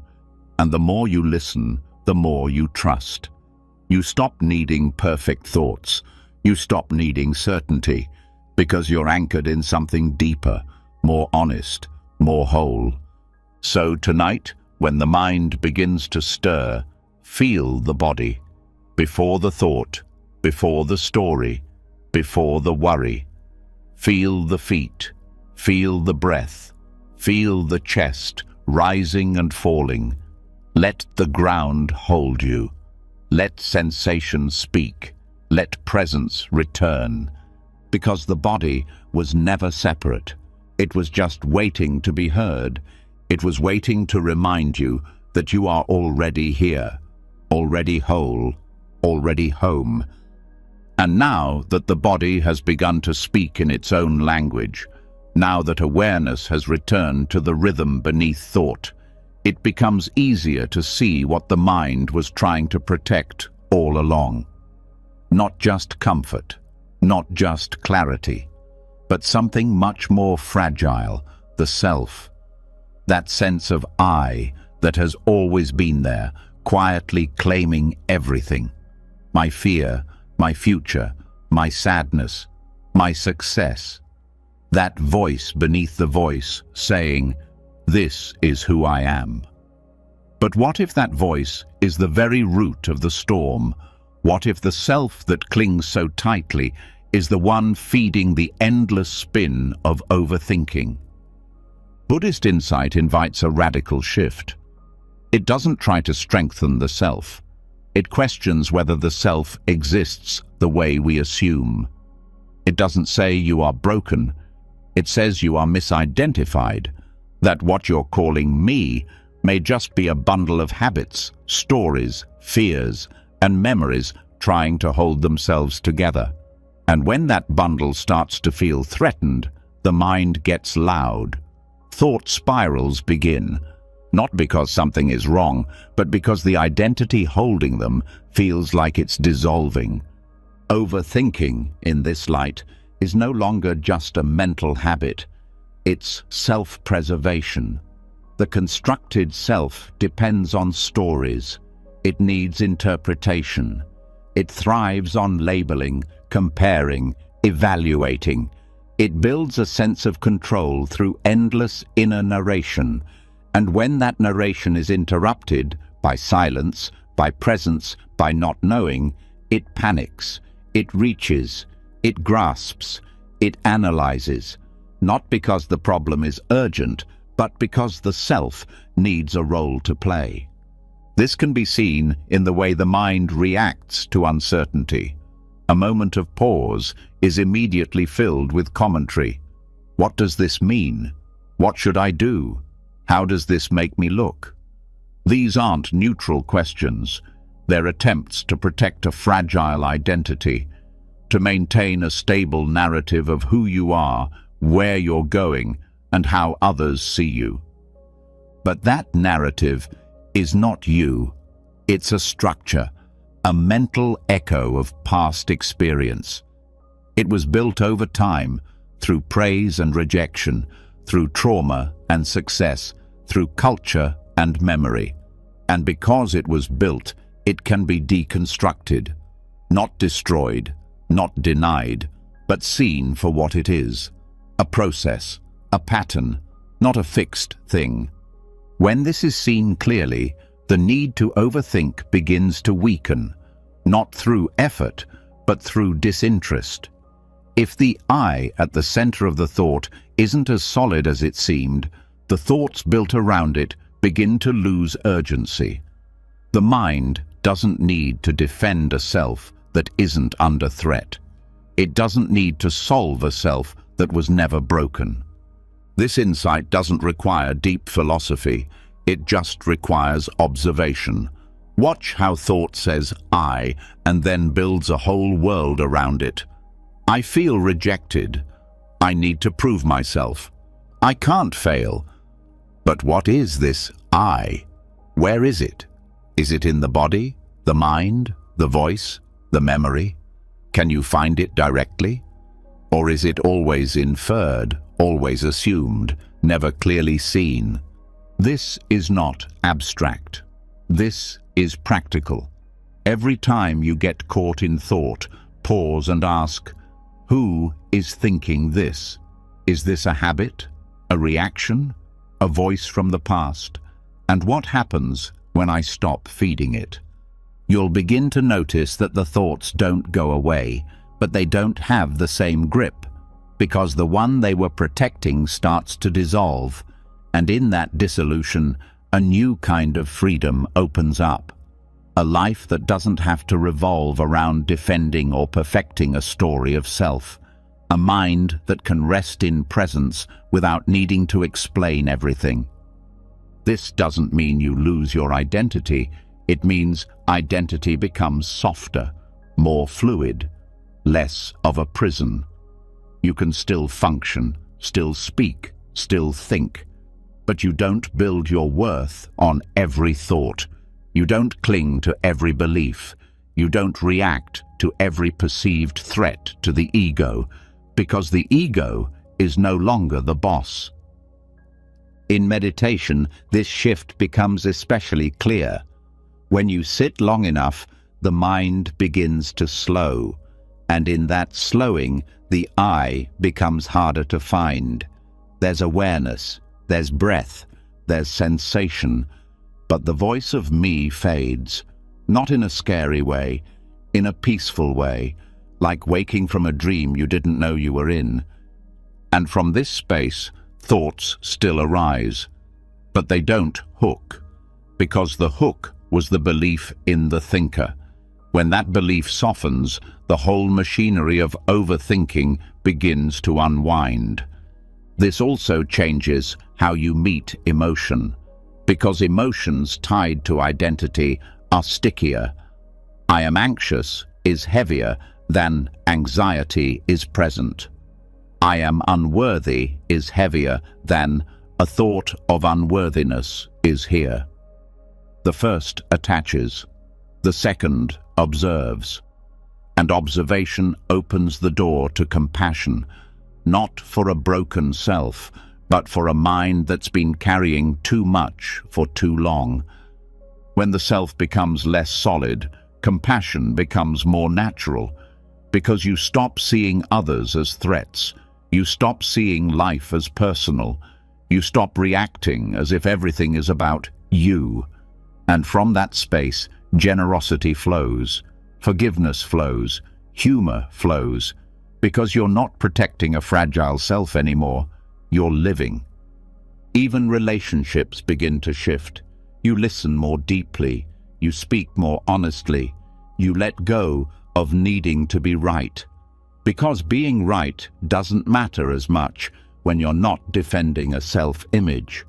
What matters is connection, clarity, freedom, and these are only possible when the I is not in the center of every moment. So, how do you begin to live from this place? Not by eliminating the self, but by seeing through it, by noticing how often thought begins with I, and asking, is that real, or is that just a thought? By staying present with sensation instead of clinging to narrative, by softening into the space between words, between reactions, between identities, and most of all, by trusting that you don't need to be someone in every moment. You can just be. You can move, breathe, respond, without a script, without a mask, without constantly reinforcing the illusion that you are what your mind says. This is not the loss of self. It is the return to true self, not the self of story, the self of silence, of presence, of awareness, that which was never broken, never lacking, never afraid. So tonight, as thoughts rise, notice who they're speaking for, who they're protecting, who they're describing, and ask gently, is this who I really am? Or is this just the voice of habit? Because when the voice of habit fades, the need to obsess fades too. When the I is no longer the center, the mind doesn't need to spin. There is nothing to protect, nothing to prove, nothing to become. Only this breath, only this moment, only this quiet truth beneath the noise. You were never the thinker. You were the awareness that saw it all. You've just taken a journey through the deepest layers of the mind, a journey not to add more noise, but to dissolve it. You've seen how overthinking isn't the enemy. It's a signal, a symptom, a habit born from fear, from identity, from craving. You've traced it back to its root and discovered that beneath every spiral there is space, there is stillness, there is a choice. You've learned how to let go of the second arrow of suffering, how to feel without grasping, how to stop believing every thought and start witnessing them instead. You've touched the silence between two thoughts. You've met the body before the mind tried to explain it. You've watched the craving for certainty loosen its grip.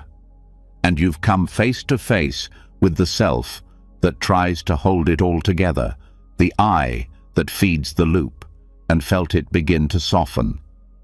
What you've practiced here isn't just awareness, it's freedom. And the best part, this peace was never somewhere else. It was never hidden in a book or buried in a mantra. It was here all along, underneath the noise, beneath the story, before the thought. Let this be your reminder. You don't need to think your way to peace. You only need to stop standing in its way. If this helped you, if something shifted, even in the smallest way, drop a comment below and write, "I'm done chasing thoughts. I choose stillness." That way, I'll know who truly made it to the end of this beautiful unraveling. And if you want more teachings like this to help calm your mind and free your heart, make sure to subscribe and tap the bell. Let's keep walking this path together. Until next time, breathe deeply, let go fully, and remember, you are not your thoughts. You are the peace that sees them.